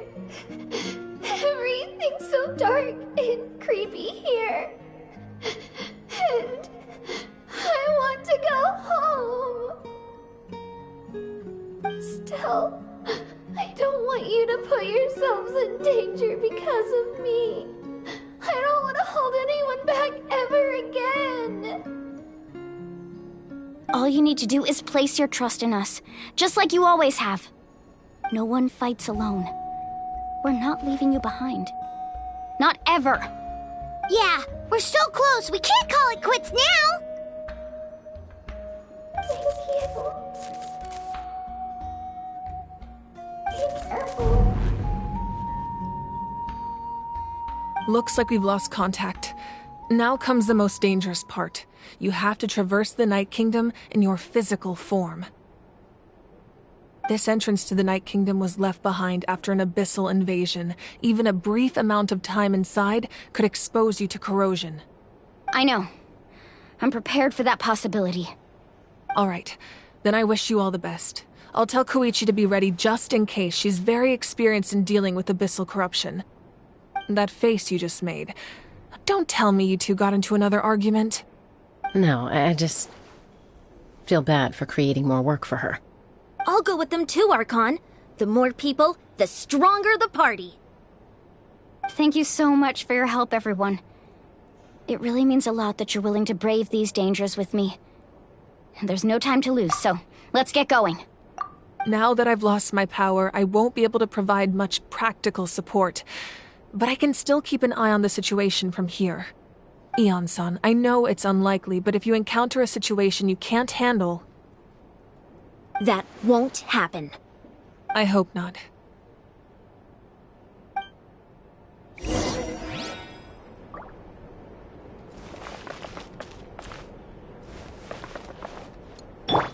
Be careful out there. I'll observe the situation from here.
finish this quickly.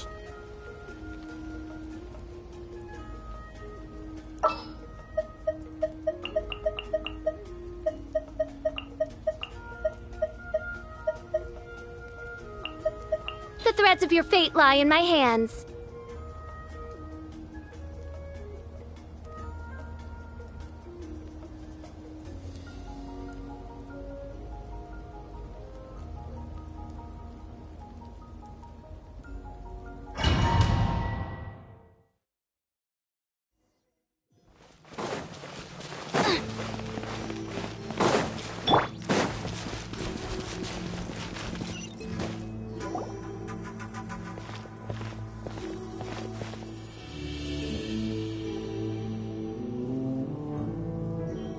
So we're underneath Natland right now? It looks nothing like Paimon was imagining. That's because in the distant past, Natlan was home to an incredibly advanced civilization ruled by dragons. Humans only established their own society after the fall of the dragons. So these are Saurian ruins? Wait, you mean like the elemental sovereigns? They had their own advanced civilization? Yes, a really long time ago. Very few records have survived until now, so no one really knows what the devices here are for. These ruins have been abandoned for a long time, but with the recent increase in Abyss activity, the installations around here have somehow been activated again. So what you're saying is, we're not in for an easy trip to the Night Kingdom. No, it's going to be obstacle after obstacle from here on out. Why are you all laughing like that? It's creeping Paimon out. It's the pre-adventure excitement kicking in, right guys? Of course. I'm eager to get started. Then let's go. We won't let anything stand in our way.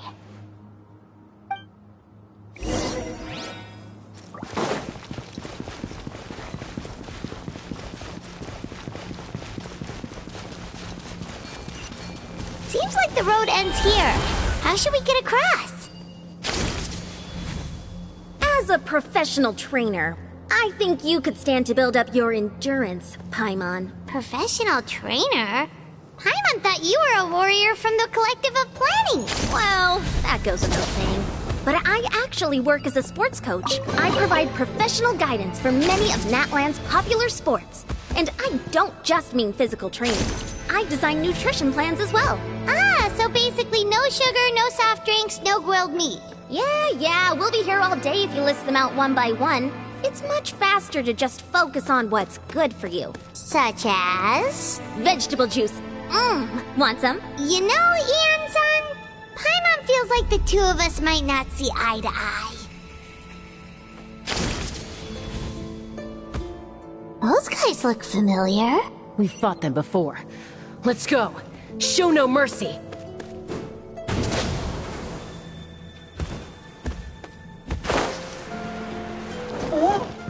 Let's light it up! Midnight Phantasmagoria. Everybody stand back!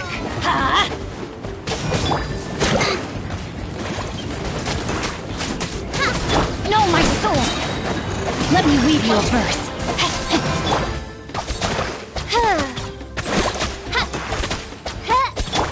Race you!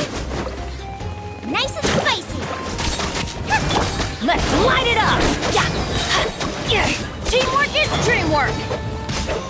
Oz, reveal thyself!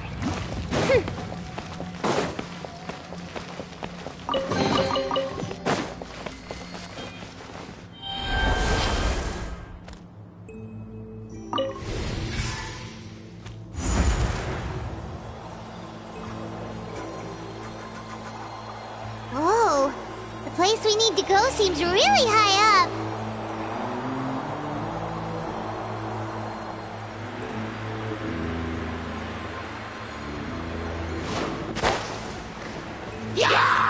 By royal eat this!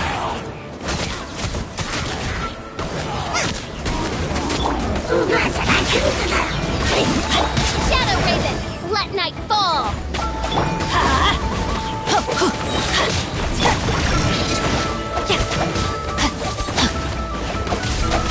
Going in!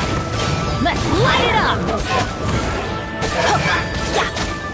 Booba, get them!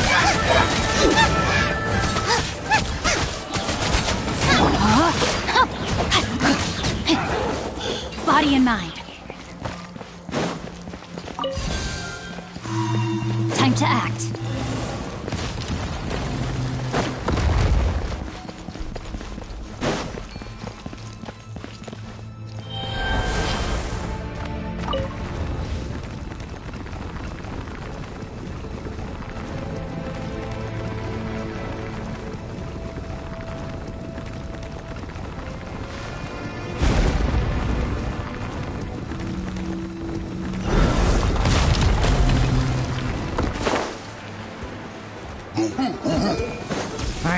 Everybody stand! No, my sword! Oz, reveal thyself! At the frying pan, into the fire! Witness the power of Guwa! Going in!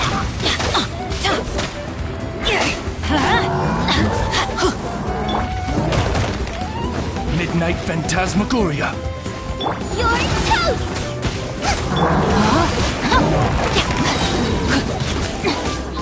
Everybody stand back! Let's light it up! Rain Cutter!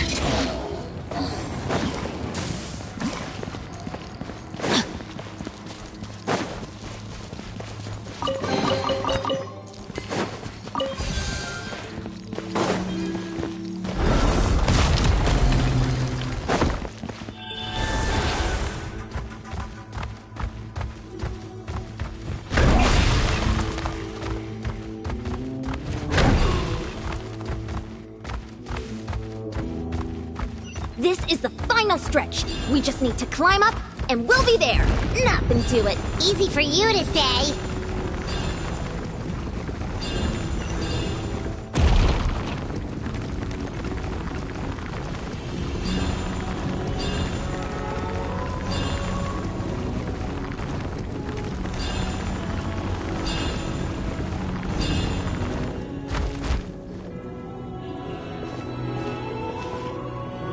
This must be the entrance the Pyro Archon told us about. The one ripped open by the Abyss. Yes. There's something in the depths of this place that feels familiar, yet also foreign. We actually have to go in there? Okay, Paimon just needs to psych herself up. Don't push her through before she's ready.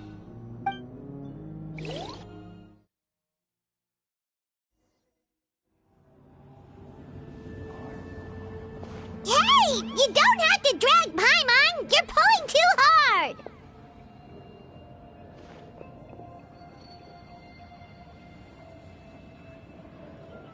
Looks like we made it. This is the Night Kingdom.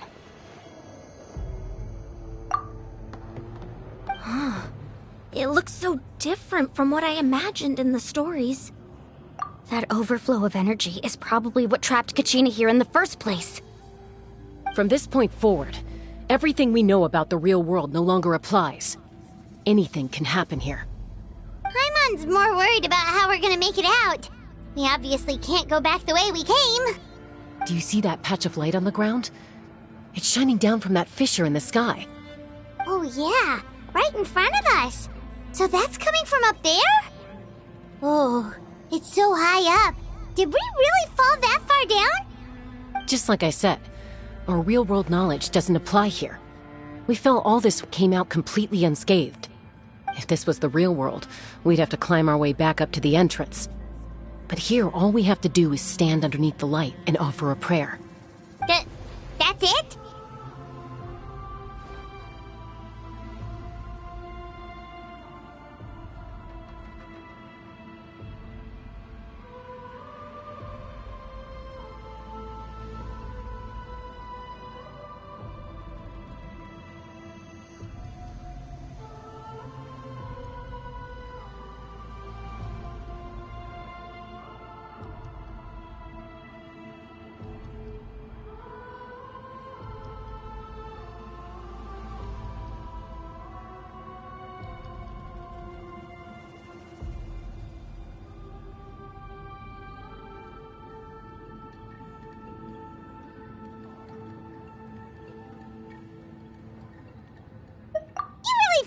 little of Paimon? That's not even why Paimon asked!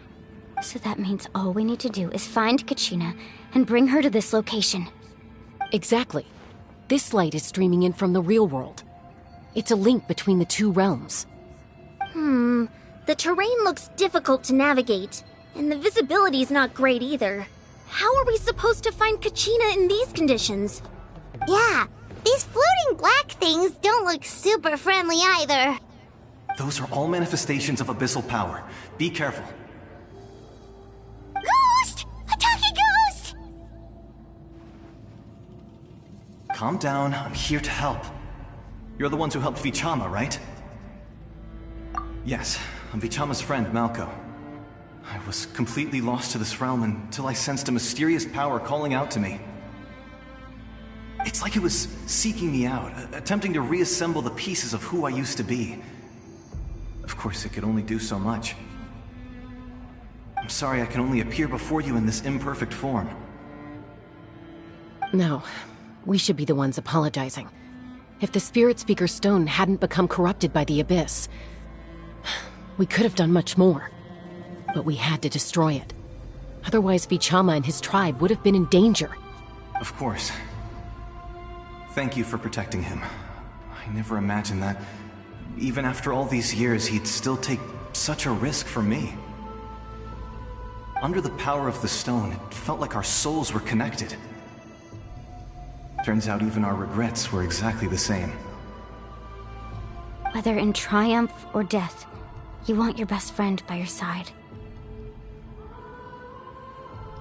Exactly. That may not be in the cards for us, but it's not too late for you. You're looking for a young girl from the Children of Echoes, right? She's being chased by an embodiment of abyssal power. I'd like to help her while I'm still in this form, so follow me. Be careful. This place has been severely corroded by the Abyss. Paimon didn't realize it had gotten this bad. It's like a seething volcano ready to engulf our world at any moment. Ouch! Quick, get back here! Stick close to me. My power will be able to ward off attacks for the time being.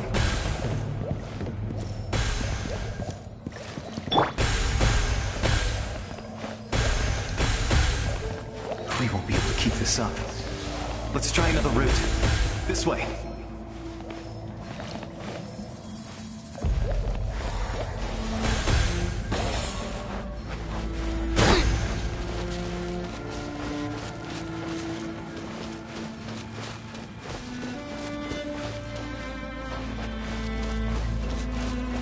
Not good. More monsters. We shouldn't waste our time on them.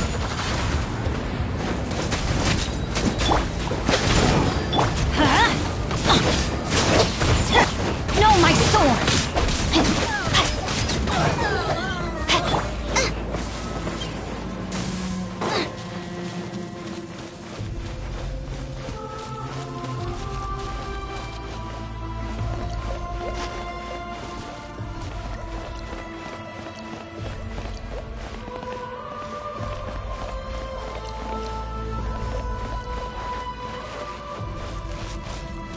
Oh, Paimon can't see anything! It's easy to get lost here. Just stick close.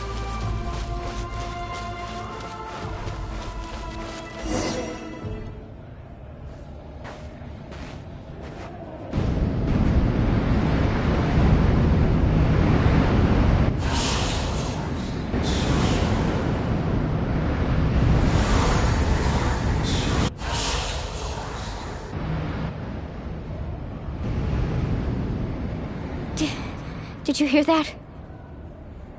What? Never mind. It was probably just my imagination. Don't scare Paimon like that! I heard it too. It was a voice from the Abyss. What did it say? Doesn't matter. It certainly doesn't harbor good intentions.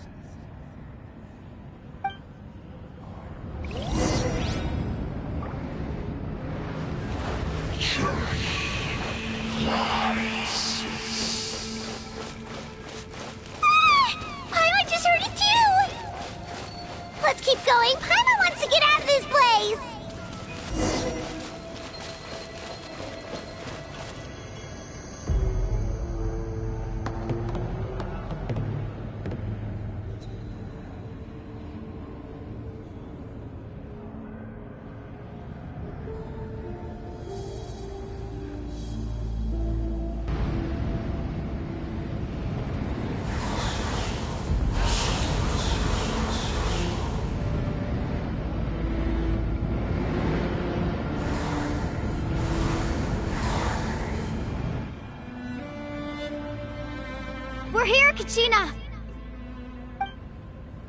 Honey? You made it! Looks like our reunion will have to wait until we take care of these monsters. Good idea. Let's go!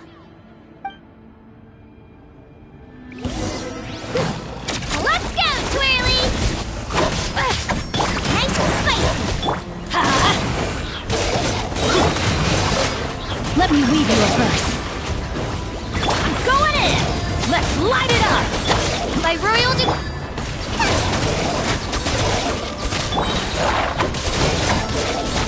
Here goes!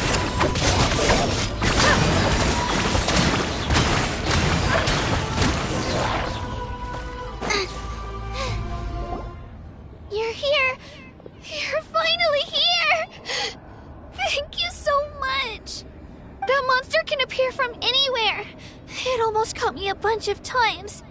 The Wyab's power helped keep me hidden, so I just tried to stay out of sight until you got here. Atta girl. You did so well. And most importantly, you weren't hurt. Should we start heading back then? Actually, I have a request. Will you come visit the Wyab with me? I can't exactly put it into words, but something's wrong with the Ode of Resurrection.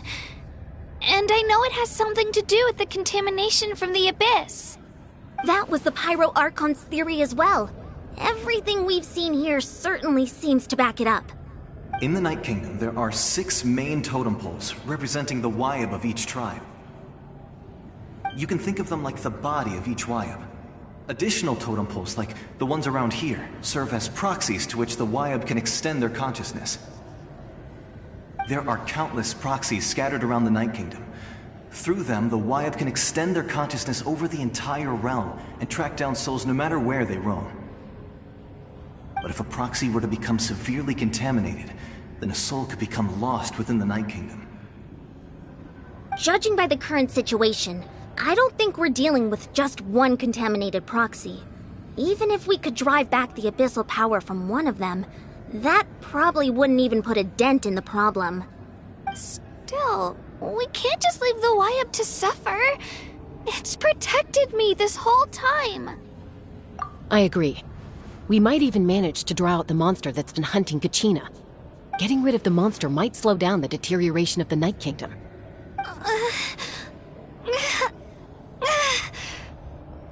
Kachina? What's wrong? Nothing. Just a headache. And that voice again, telling me to abandon the Wyab and leave this place. Maybe we really should leave. Kachina's already been here for too long. No, I'm fine. I don't plan on listening to that nonsense. I can hold on. Just up ahead. I'll lead the way. Besides, I can still fight, so please, help me out a little longer. Listen to me, Kachina. We'll come with you, but that's because we want to help the Wyab, not because we have something to prove. You don't have anything to prove either. It's okay if you reach your limit. We'll be there for you. All right. The sooner we get this done, the better. We've already come all this way, so we might as well try to get to the bottom of this. Let's go. This way. I'll stay here and try to stall the Abyss monster. All by yourself? That's too dangerous. It's all right. I may not be as strong as that monster, but I'm definitely more familiar with the area. Besides, I don't have much time left. If you're anything like my friend, I'm sure you're not particularly fond of goodbyes. So go. Achieve your goal, and return to the world where you belong. Thank you for everything. You're a true hero. Thank you. No one fights alone.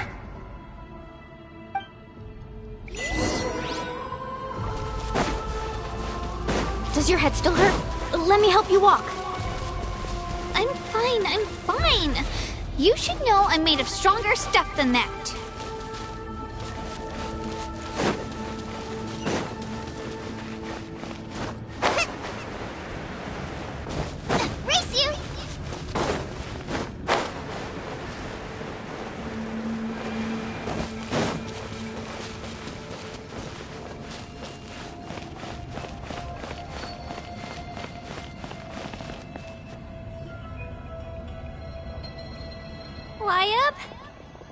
Wyabb! I'm back! My friends and I are here to heal you. Wyabb? Can you hear me? Wyabb?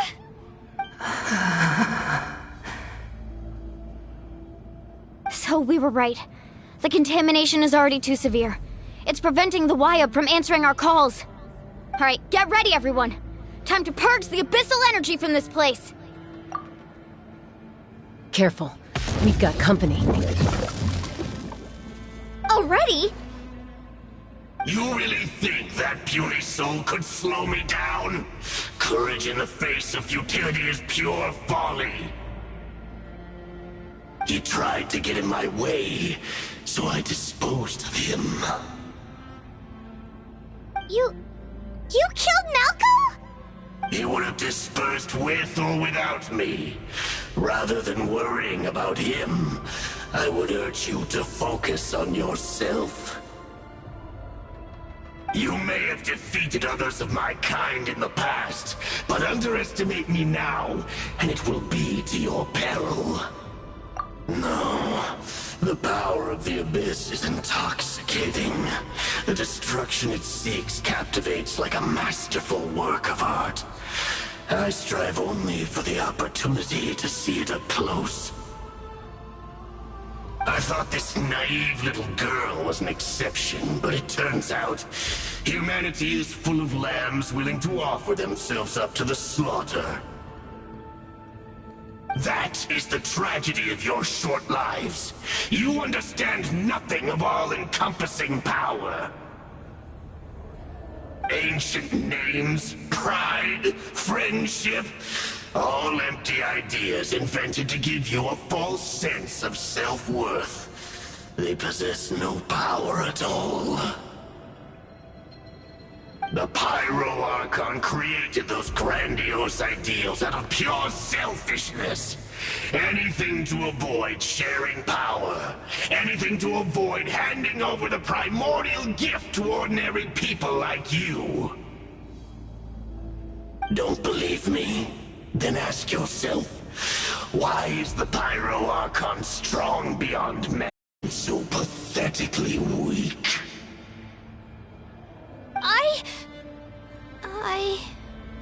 Kachina! Give me your hand.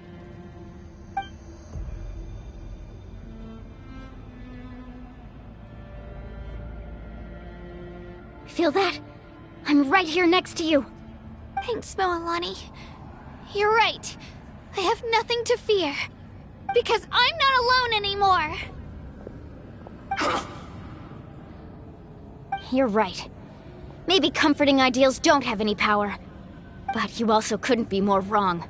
You've never had to work for your own strength, so you will never understand the true source of our power. What? The courage we have to stand before you and not back down? It comes from our friendship. The power lies not in the ideal itself, but in our commitment to upholding that ideal, and in our decision to stand together and fight! Well said! Let's go, Kachina. It shouldn't take more than two of us to handle an enemy like this. Sorry in advance, but you deserve what's coming to you! There aren't many in Natlan who can beat us when we're together. It's time he got a taste of that kind of power. From the ashes, near the inferno!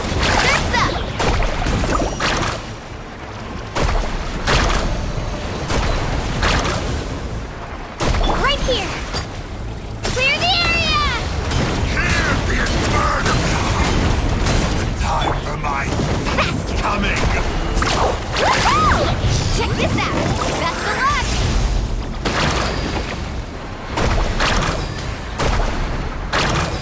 A glimpse of the future! Right here!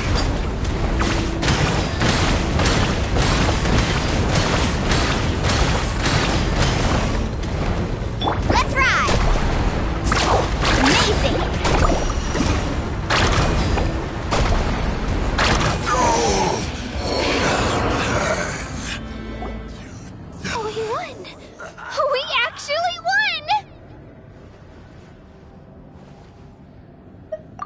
what he gets for underestimating you two. Fantastic work, Kachina! Absolutely fantastic! This makes me so unbelievably happy. I'm happy too, Mualani. Together we really are unstoppable!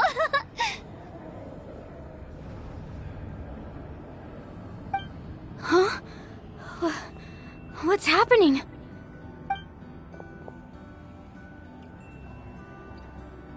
My ancient name is glowing? But I thought I didn't bring it with me. It's probably a projection from the real world. But that doesn't explain why it's glowing all of a sudden. Wait, does that mean you're...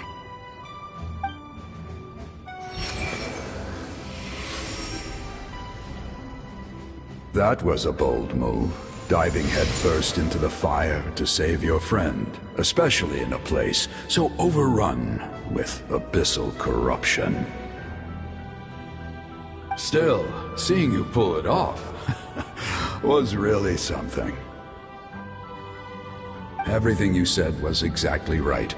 As isolated individuals, we stand no chance against the power of the Abyss. It took years' worth of scars and lots of unnecessary suffering for me to understand that for myself. The Pyro Archon's plan will unite us as one. Everyone has a part to play.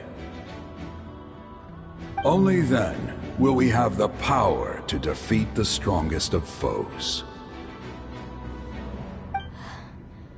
Who are you? Tupac, a warrior from the people of the Springs. I fought against the Abyss during the invasion 500 years ago. I've heard that name before. You were the giant who saved all of Natlan. Since you were able to awaken my words from your ancient name, that means you have fully embodied the aspirations of the Wayub. Under the name Umoja, you shall unite the tribes and save Natlan from its impending doom. Me? As long as blood still runs through your veins, even the tiniest spark of steel against stone can ignite a flame. Its blaze will become one with our vision for Natlan. Even amid everlasting darkness, our bonds remain eternal.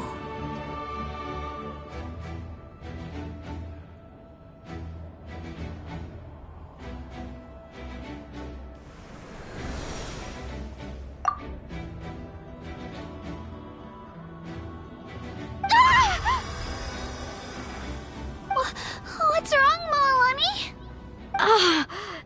So many memories. My brain was just flooded with everything he once knew. So that's what happened. What do you mean? Did you just figure something out? 500 years ago, they foresaw the very crisis we're facing now. Efforts to save Natlan started all the way back then. We can go over the details once we get back. We shouldn't linger here longer than we have to. I know bits and pieces, but I had no idea Mualani was also part of the plan. This sounds like something that's going to need a lot of explaining. Let's focus on saving the Wayub first.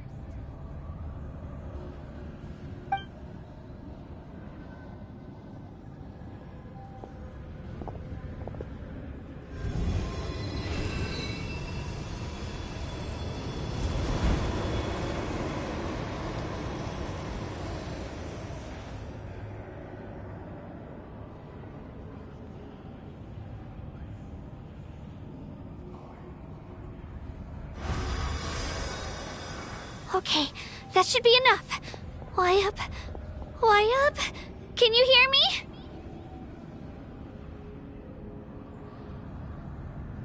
I hear your voice, Kachina, my dear child. Great. Well then, I'm afraid it's time to say goodbye. I just wanted to make sure you were okay before we leave, but we can't afford to stay here any longer. I was going to ask why you bestowed an ancient name upon someone like me, but it's okay. I'll keep searching within myself for the answer. I'll never stop trying to improve my strength. One day, I'll live up to the hero you saw in me. You are already an outstanding child in my eyes, Kachina. No matter what happens. Huh? You are all my most beloved children. It has always been my honor to protect and nurture you. Your ancient name is just that. A name. Much like your parents chose to name you Kachina, I also gave you a name, but it need not define you. Focus on who you want to be. You are already worthy of your name. Now, you need only devote yourself to becoming a better you.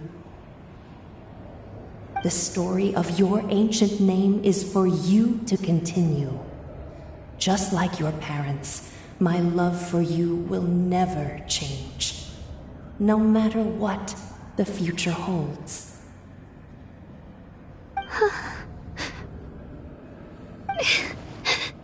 Thank you, Wyatt. It gladdens me to see the Pyro Archon's plan move another step towards completion. But it is time for you to leave this place. The situation here is getting worse. Go now, my children. Save Natlan on behalf of all you hold dear. I know we've never met before, Wyatt, but I just wanted to say thank you for encouraging Kachina. It was exactly what she needed to hear. Whoa!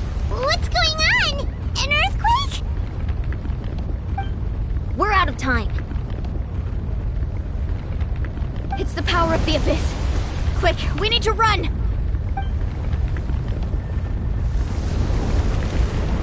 It's a Seelie! The Seelie opened the way for us!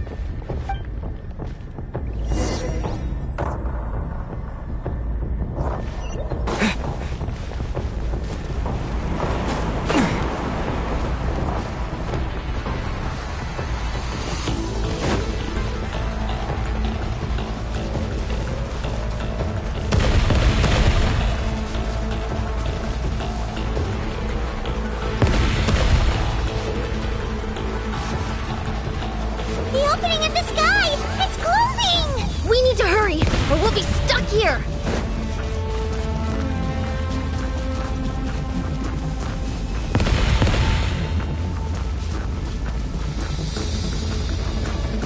Watch out for the falling rocks! Quick, through the middle!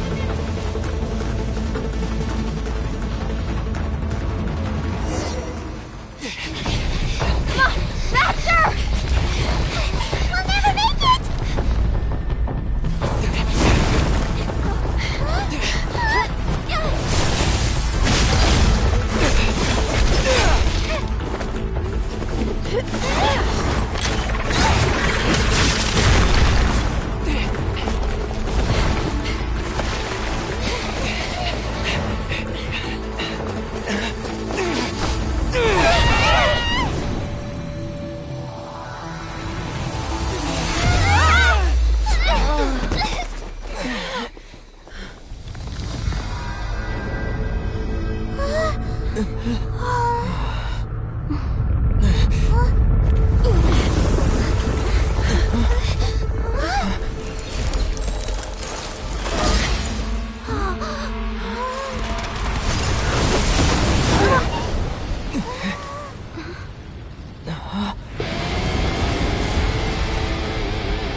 You've done well. Now come home.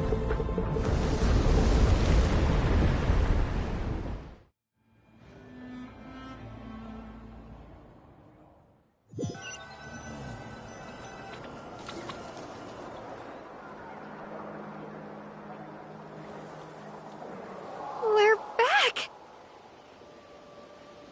The Pyro Archon saved us. But she's not here. Yeah, didn't she say she used it all up? She's still in the speaker's chamber. What we saw in the Night Kingdom was just her consciousness.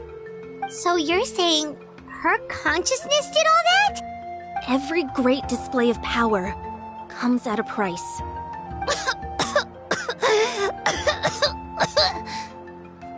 You must feel terrible, Kachina. Just hold on. We'll get you to a doctor soon. Let's get back to the stadium. The Pyro Archon said she'd have a doctor waiting for us. I recommend getting a full checkup, just to make sure no damage gets left behind. Paimon feels okay. What about you, Traveler? Right. You always seem to do pretty well against the Abyss. Let's get going. We need to share what we learned in the Night Kingdom as well. Right. The Y-Up mentioned something about the Pyro Archon's plan. What is it exactly? I'll let her explain everything. We're all a part of the plan now. Every move we make from here on out will decide Natlan's ultimate fate.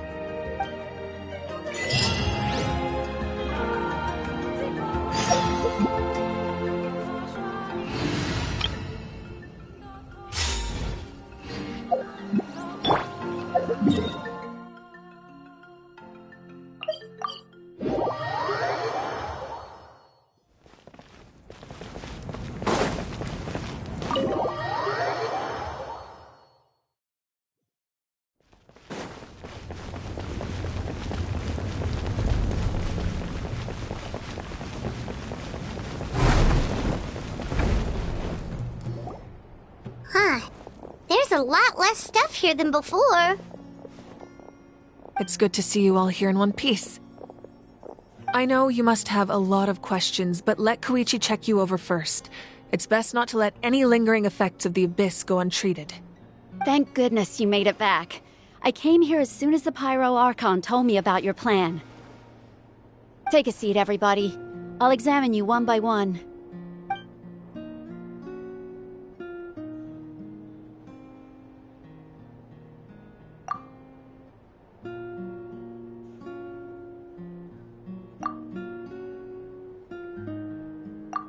All right, that should do it for now. But just to be safe, I'll perform another checkup in a couple of days.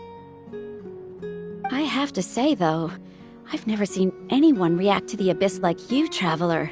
It's like you're completely immune to its power. He always has been special like that. He can even purify its power. Wait, now that you mention it, Paimon doesn't think she's affected either. Given the current situation, that ability will likely play a great role in the events to come. Of course. I still have patients to see, so I'll head out. Thank you, Koichi. All right, all right. We might not see eye to eye, but we both had good intentions. Just give it time. I'm sure we'll figure things out between us one day. Yeah.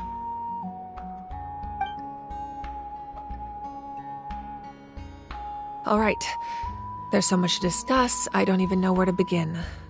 You've seen it for yourselves now. The devastation in the Night Kingdom. I'll get straight to the point. Natlan is on the verge of destruction. It's very possible our nation has less than a year before total devastation. Huh? No. That can't be true, can it? That's right. But I've only ever disclosed that fact to the handful of people working with me to save this nation. Our looming destruction is not a recent development, but the inevitable conclusion of the disaster the Abyss initiated 500 years ago. Mualani told us a little bit about that. 500 years ago, all the nations of Teyvat were invaded by the Abyss. Unlike the other nations, Natlan never had stable and deep-rooted ley lines, so we suffered the worst of the invasion. The battle against the Abyss was exceedingly long and brutal. In the end, victory came at the cost of our civilization and countless lives.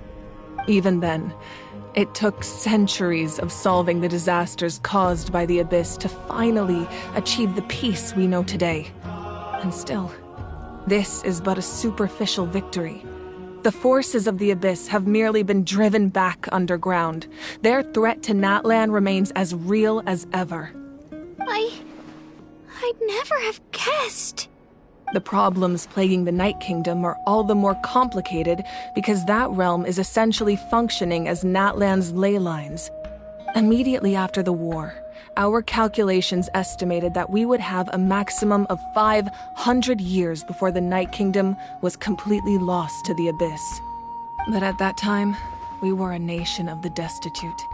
Our people no longer believed in victory, nor did they hold hope for the future.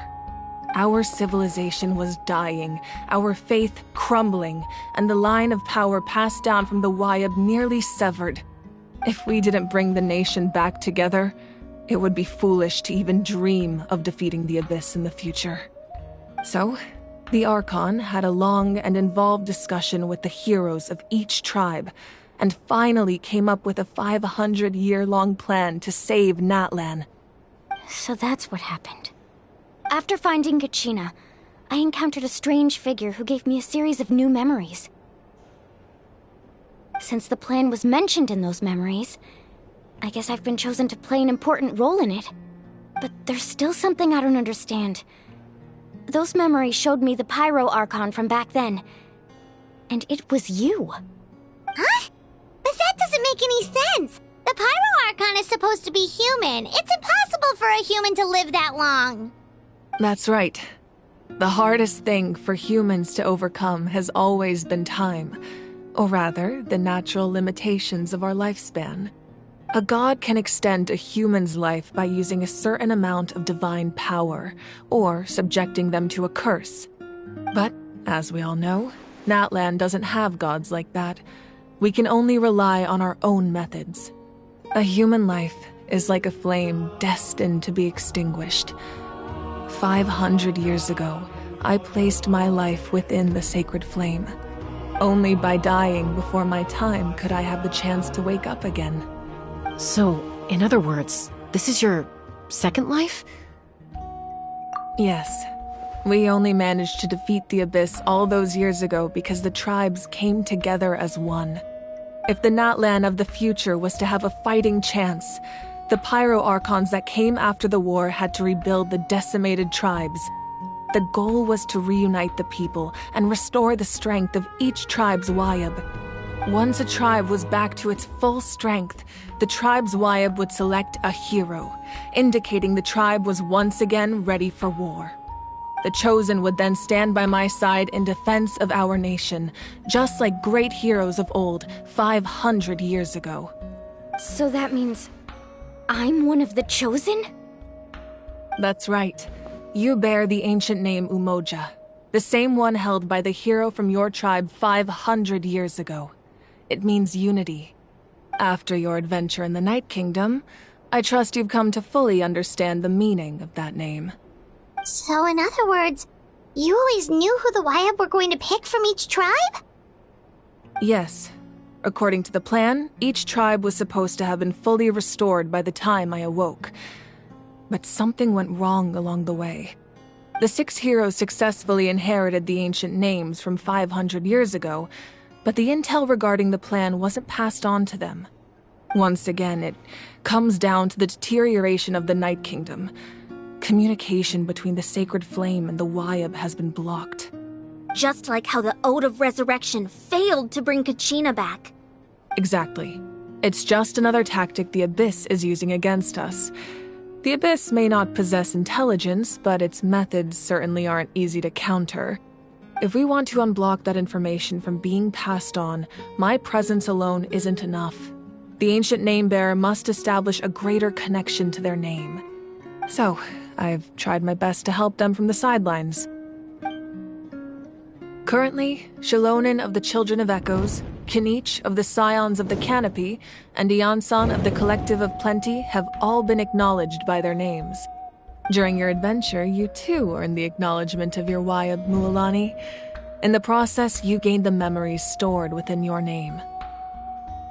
But we have less than a year!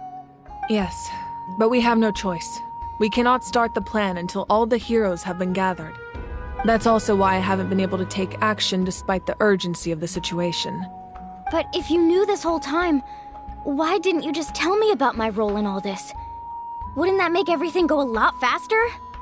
Perhaps, but the opposite could also be true.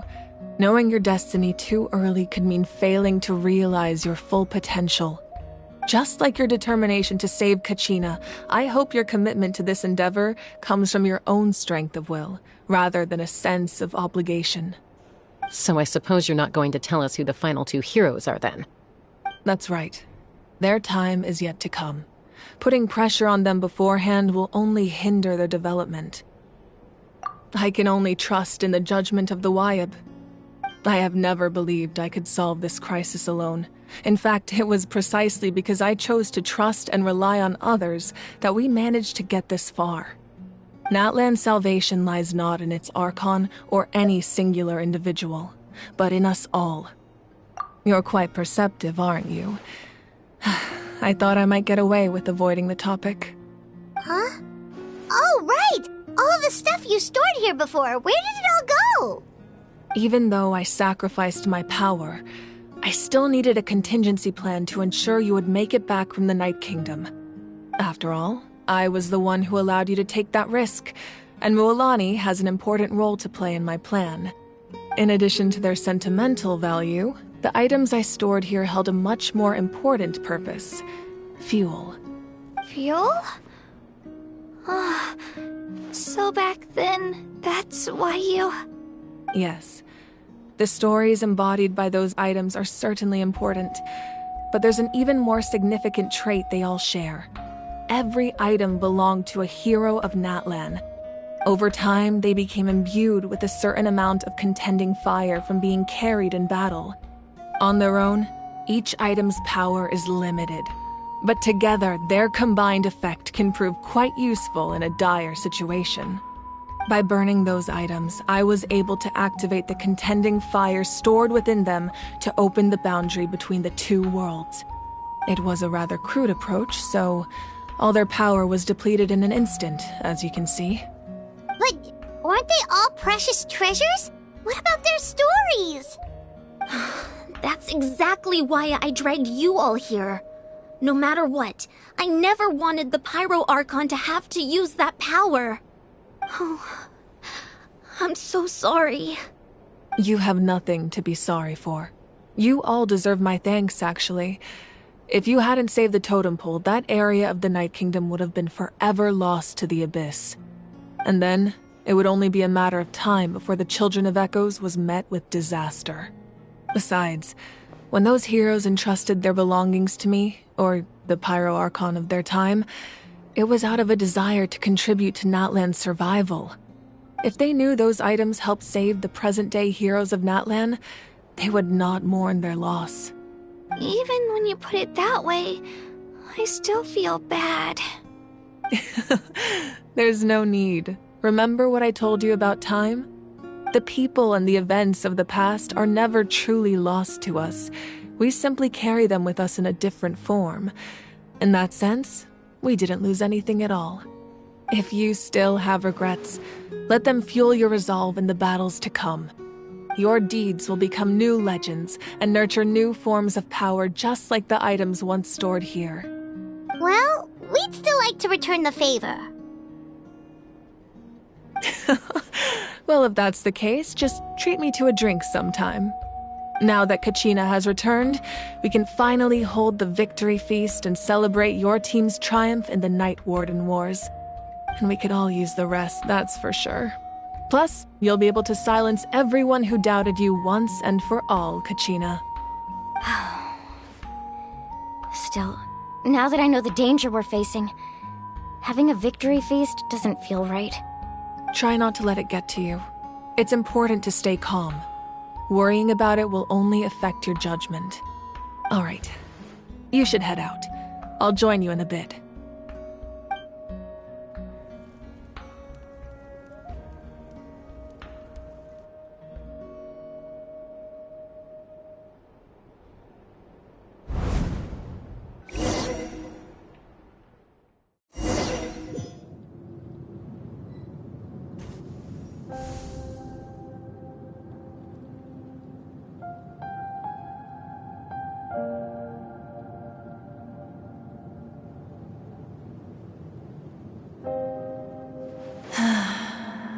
When I was young, I used to sit by the hot springs and listen to the stories of warriors from all over Natlan.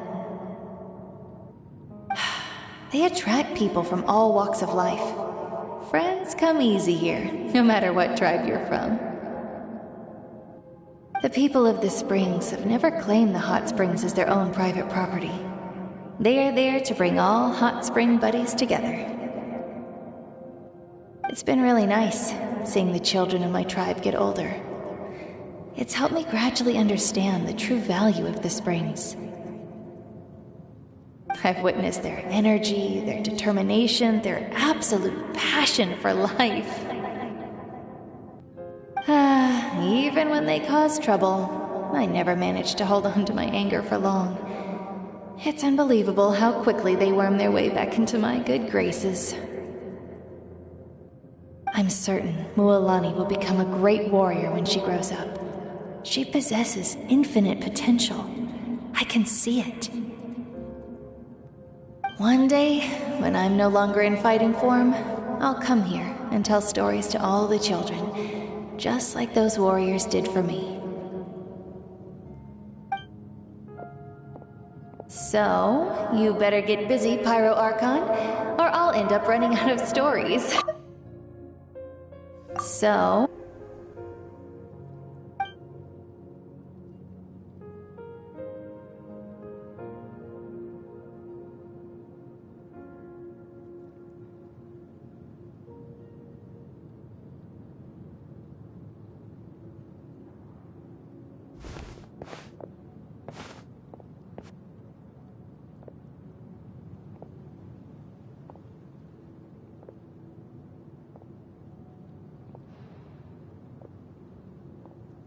Our nation is engulfed in darkness. Our tribes stand divided, and yet you promise victory in the distant future. The Abyss is a cunning enemy, one that I faced in battle many times. Were that not the case, I would never understand exercising this degree of caution. My rage will never know absolution. And my power will no longer aid you in victory. But you came to me because you knew you could convince me with just a single sentence. I understand your choice. The heroes of today will forge the path ahead with blood and fire. Just remember to earn us the victory we are owed. Otherwise, rest assured, I'll find a way to collect the debt. For Natlan.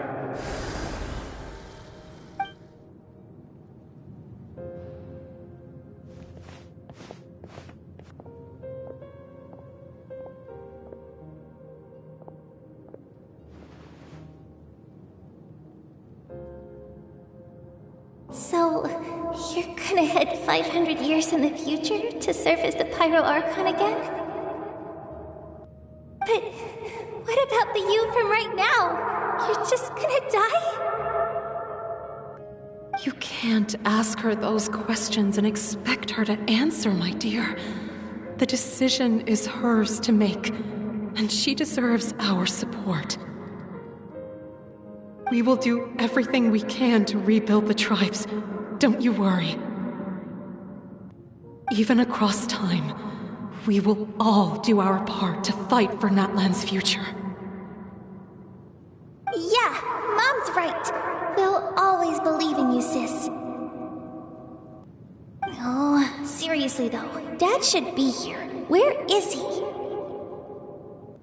I imagine he didn't know what to say, so he chose not to come at all.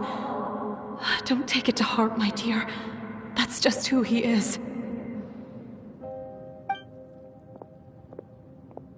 Just remember, no matter what happens in the future, we will always love you.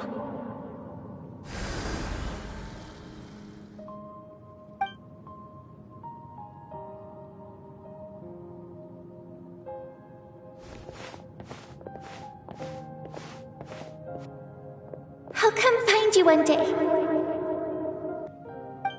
I know I can't live that long, but I'll think of something.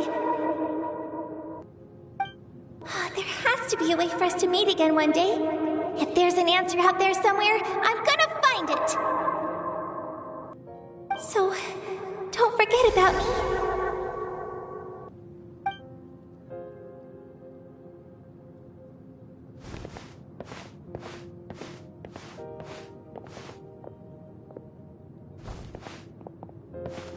If that's your decision, then you have my full support, Archon.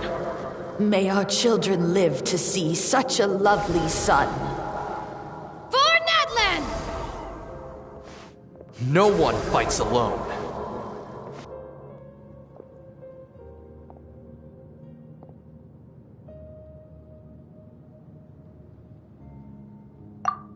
The rules are my legacy. They shall grant us the strength to overcome the next tragedy.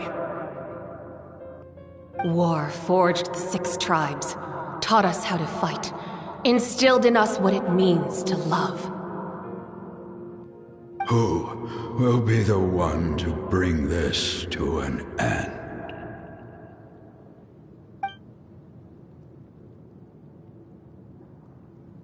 We are the inheritors of memory and legend. Those who grew alongside sun and wind.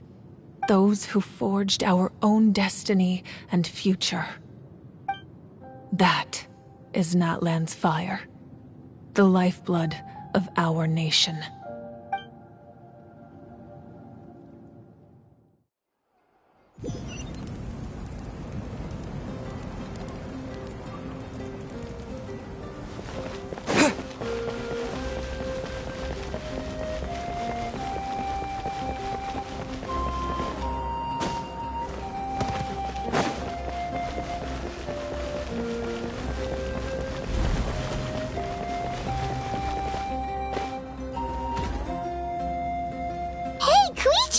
You here for the victory feast too?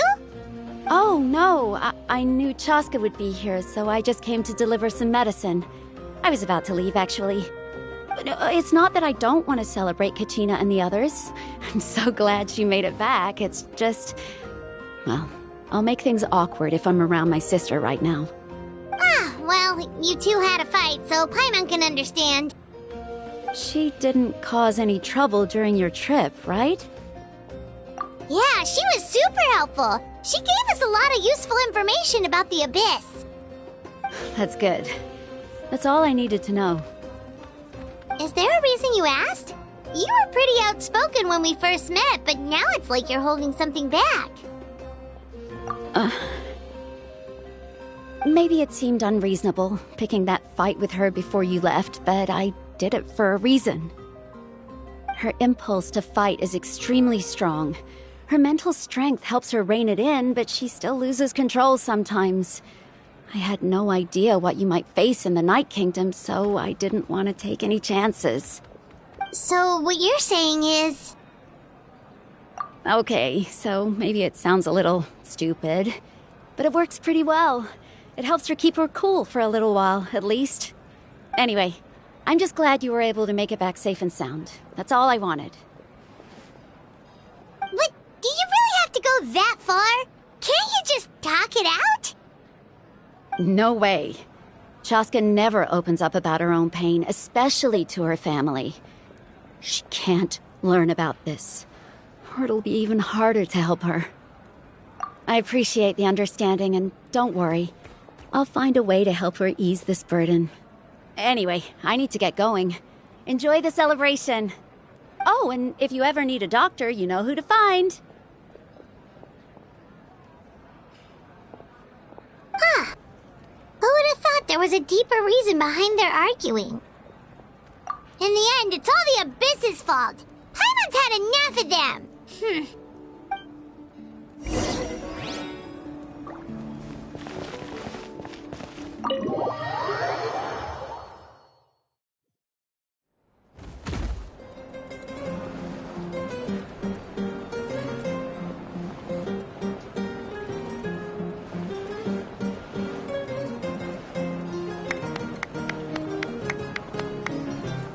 Let's give a huge round of applause to our brave young warrior, Kachina!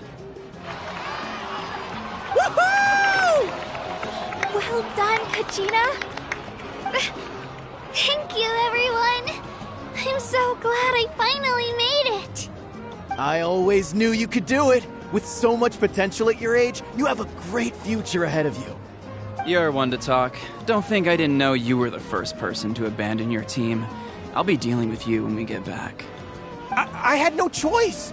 My friend invited me. I couldn't just say no. Oh, really? So you weren't just trying to get ahead in the first round? I wasn't, I swear. I just happened to find that bearer injured in the wild, so I stopped to bandage his wounds.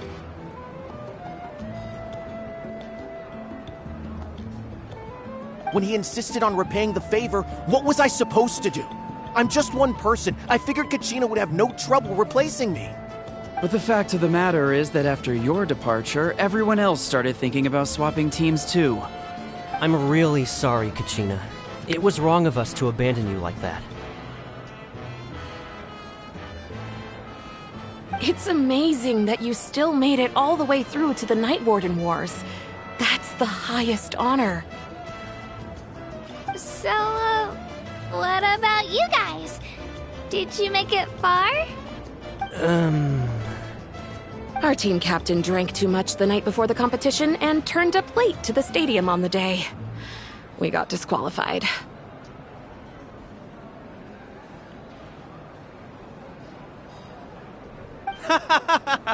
Serves you all right. No sympathy from me. All right. There's no need to be like that, Uncle Pakal. Dear friends, I'd like to say a few words. Firstly, I'm grateful to my friends and our great Archon for helping to bring me back. This traveler and his companion Paimon are some of the strongest people I've ever met. If they were allowed to participate in the pilgrimage, I have no doubt that they'd win the whole thing.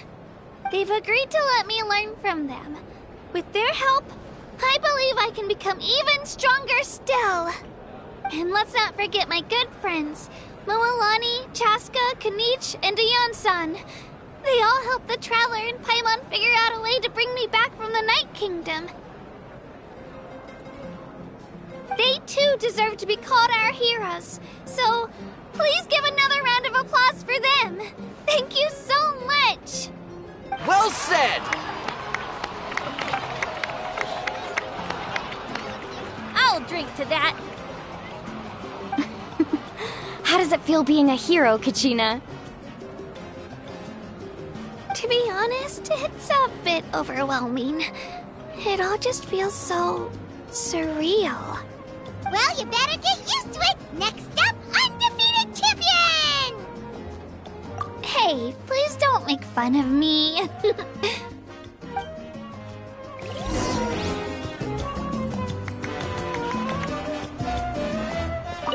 My apologies. I knew more than I let on. Everything comes at a price, and most heroes aren't people who set out to become a hero. If you cling too tightly to your goal, you end up losing things that are far more precious. But in any case, we're now on the same page. I wonder how long before the two final heroes appear. From the Flower Feather Clan and the Masters of the Night Wind.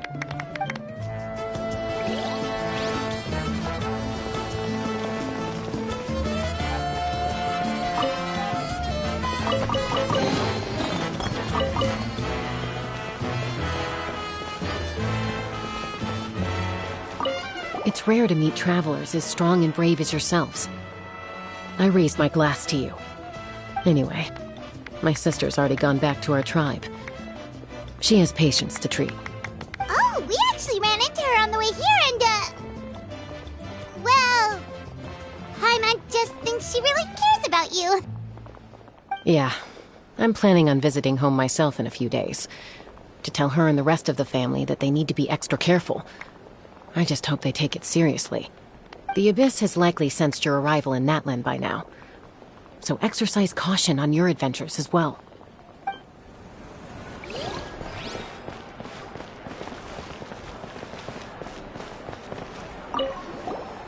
I've been through so much all at once.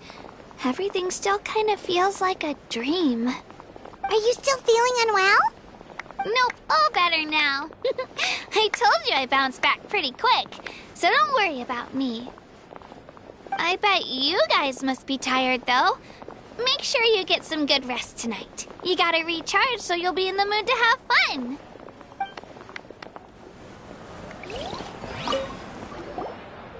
Now, at previous victory feasts, you'd always find me in the crowd singing and dancing. But after what I found out today, it's too much. I'm still trying to process it. It does feel weird seeing you so out of sorts.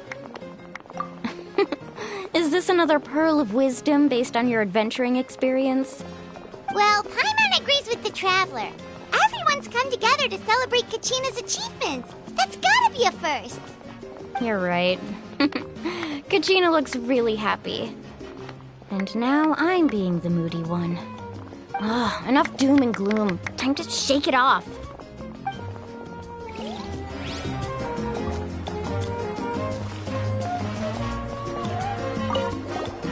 I've been through so... Are you still feeling... Nope, all better. I bet you... Alright, Kachina. Let's party! I'm a little embarrassed. Don't be. Come on, you're the star of the show today.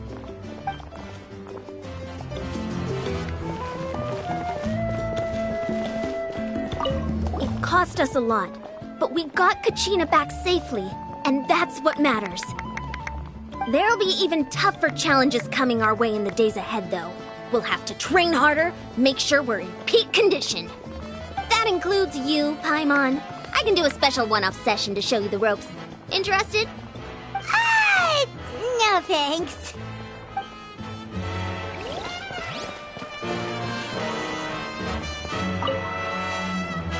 Ah, you're here.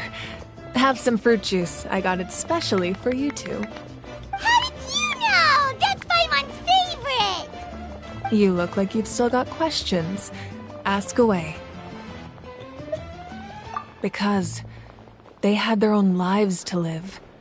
The thought of telling them, abandon your families and everyone you love, and come with me to the end of time, for in 500 years Natlan will be destroyed, it seemed too cruel. You could just as easily point out that everything in this world would come to an end eventually. But life is short, and beyond a point, it just doesn't seem real. Imagine if I said, let's leave right now, and go save the sun because it'll flame out in a few million years. It would sound quite ridiculous. I couldn't make them shoulder that burden with me. Besides, every generation will have its heroes, this one included. The plan could still work without them. Or, of course, without me. But since I was the one who came up with the plan, I felt duty-bound to see it through to the end. Paimon's suddenly remembering that portrait in your room. Was that your family from back then? Yes, it was. So when you asked me who my sister grew up to be, the truth is that very little information survives. From what I've been able to piece together, I can conclude with a reasonable degree of confidence that she ended up as an architect and artist. She played an instrumental role in rebuilding the scions of the Canopy tribe, designing and building many houses. But of course, none of her buildings are around anymore. Still, it was an impressive achievement, and I'm very proud of her. You feel loss keenly. It seems to stir up feelings of regret in you. But this is something I have long since come to terms with. This is a war, and there can be no war without loss. I am already far more fortunate than those who lost their lives to the Abyss. The people of Natlan look to me as their Archon, and the weight of their expectations is mine to bear. I must see our fate through to the very end, no matter what I may find there. Yeah, doesn't that mean the way everything ends has already been written, including your plan? I suppose, but so what? Don't forget, time takes many forms. The past, present, and future coexist, and all are equally important. Even if the future ends in destruction, there's still no reason to give up on the here and now. And it's precisely because we humans cannot know our fate that we will never give up on our struggle. This is a pivotal moment. We are still 2 heroes short. Well, 3 to be precise.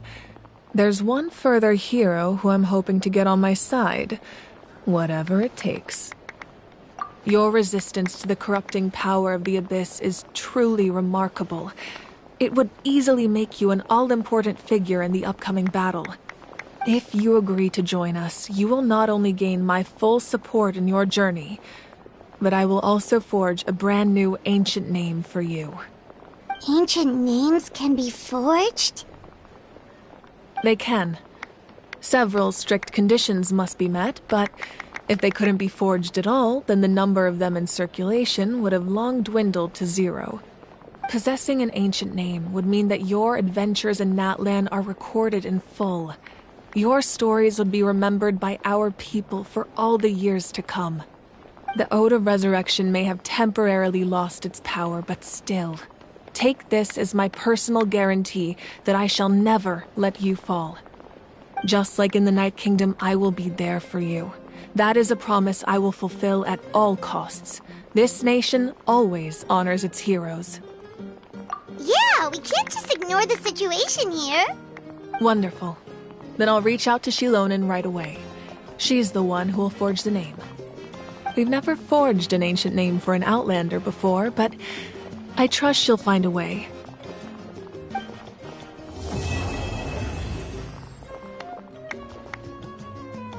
My lord, we've received word that the Pyro Archon has lost much of her power. Although your injury complicates things, this is most certainly the opportune time to seize the Gnosis.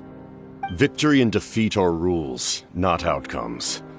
I have never taken advantage of an opponent in a time of weakness, and I don't intend to start now. As for you, I must confess, I did not expect that little trick of yours to save the day. No matter how dense the fog, as long as the sun remains, we cannot turn day into night. She could have dispelled it. She simply chose not to. You don't have much time, and you're injured on top of that. What do you plan to do next? I'm beginning to see just how useful you may turn out to be. You heard something from here, didn't you?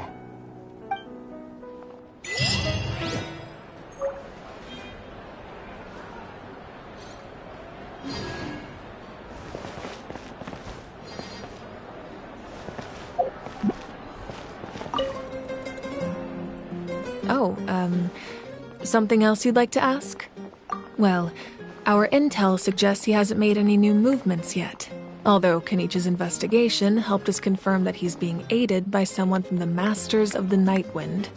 I'm getting closer to narrowing down who that may be, but it's still unclear whether this person aided the captain out of willingness or coercion. If you learn anything about this during your adventures, please let me know. Something else you'd like to ask? The Abyss is the most formidable enemy in all of Teyvat. In the beginning, it took failure and tragedy to even begin to learn how to fight back.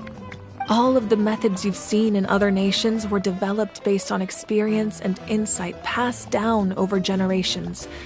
We know them to work, but few of us actually understand why. It's the same for the method we use here in Natlan. Ever since ancient times, elemental energy has been one of our most reliable weapons against the Abyss. As for the principles behind it, I'm afraid you might have to seek answers from someone older than the position of Pyro Archon itself. Something else you'd like to ask? That also comes down to the long-standing effects of the Abyss. Our people's survival is inextricably tied to the Wyab, but their power has its limits. They cannot offer our people the same degree of protection outside our borders. In fact, people who do decide to leave often suffer from memory loss and emotional issues. Everyone in Natlan understands this. That's why our people never leave without a good cause. Even if someone is left with no choice, the chief of their tribe must seek approval with the Wyab to grant them leave. And the Wyab have always been very strict about granting that approval, since extending protection beyond our borders means consuming power reserved for our fight against the Abyss. Still, there's no need to worry. The Wyab extend their protection to all within Natlan, including visitors from afar. Oh, something else you'd like to ask?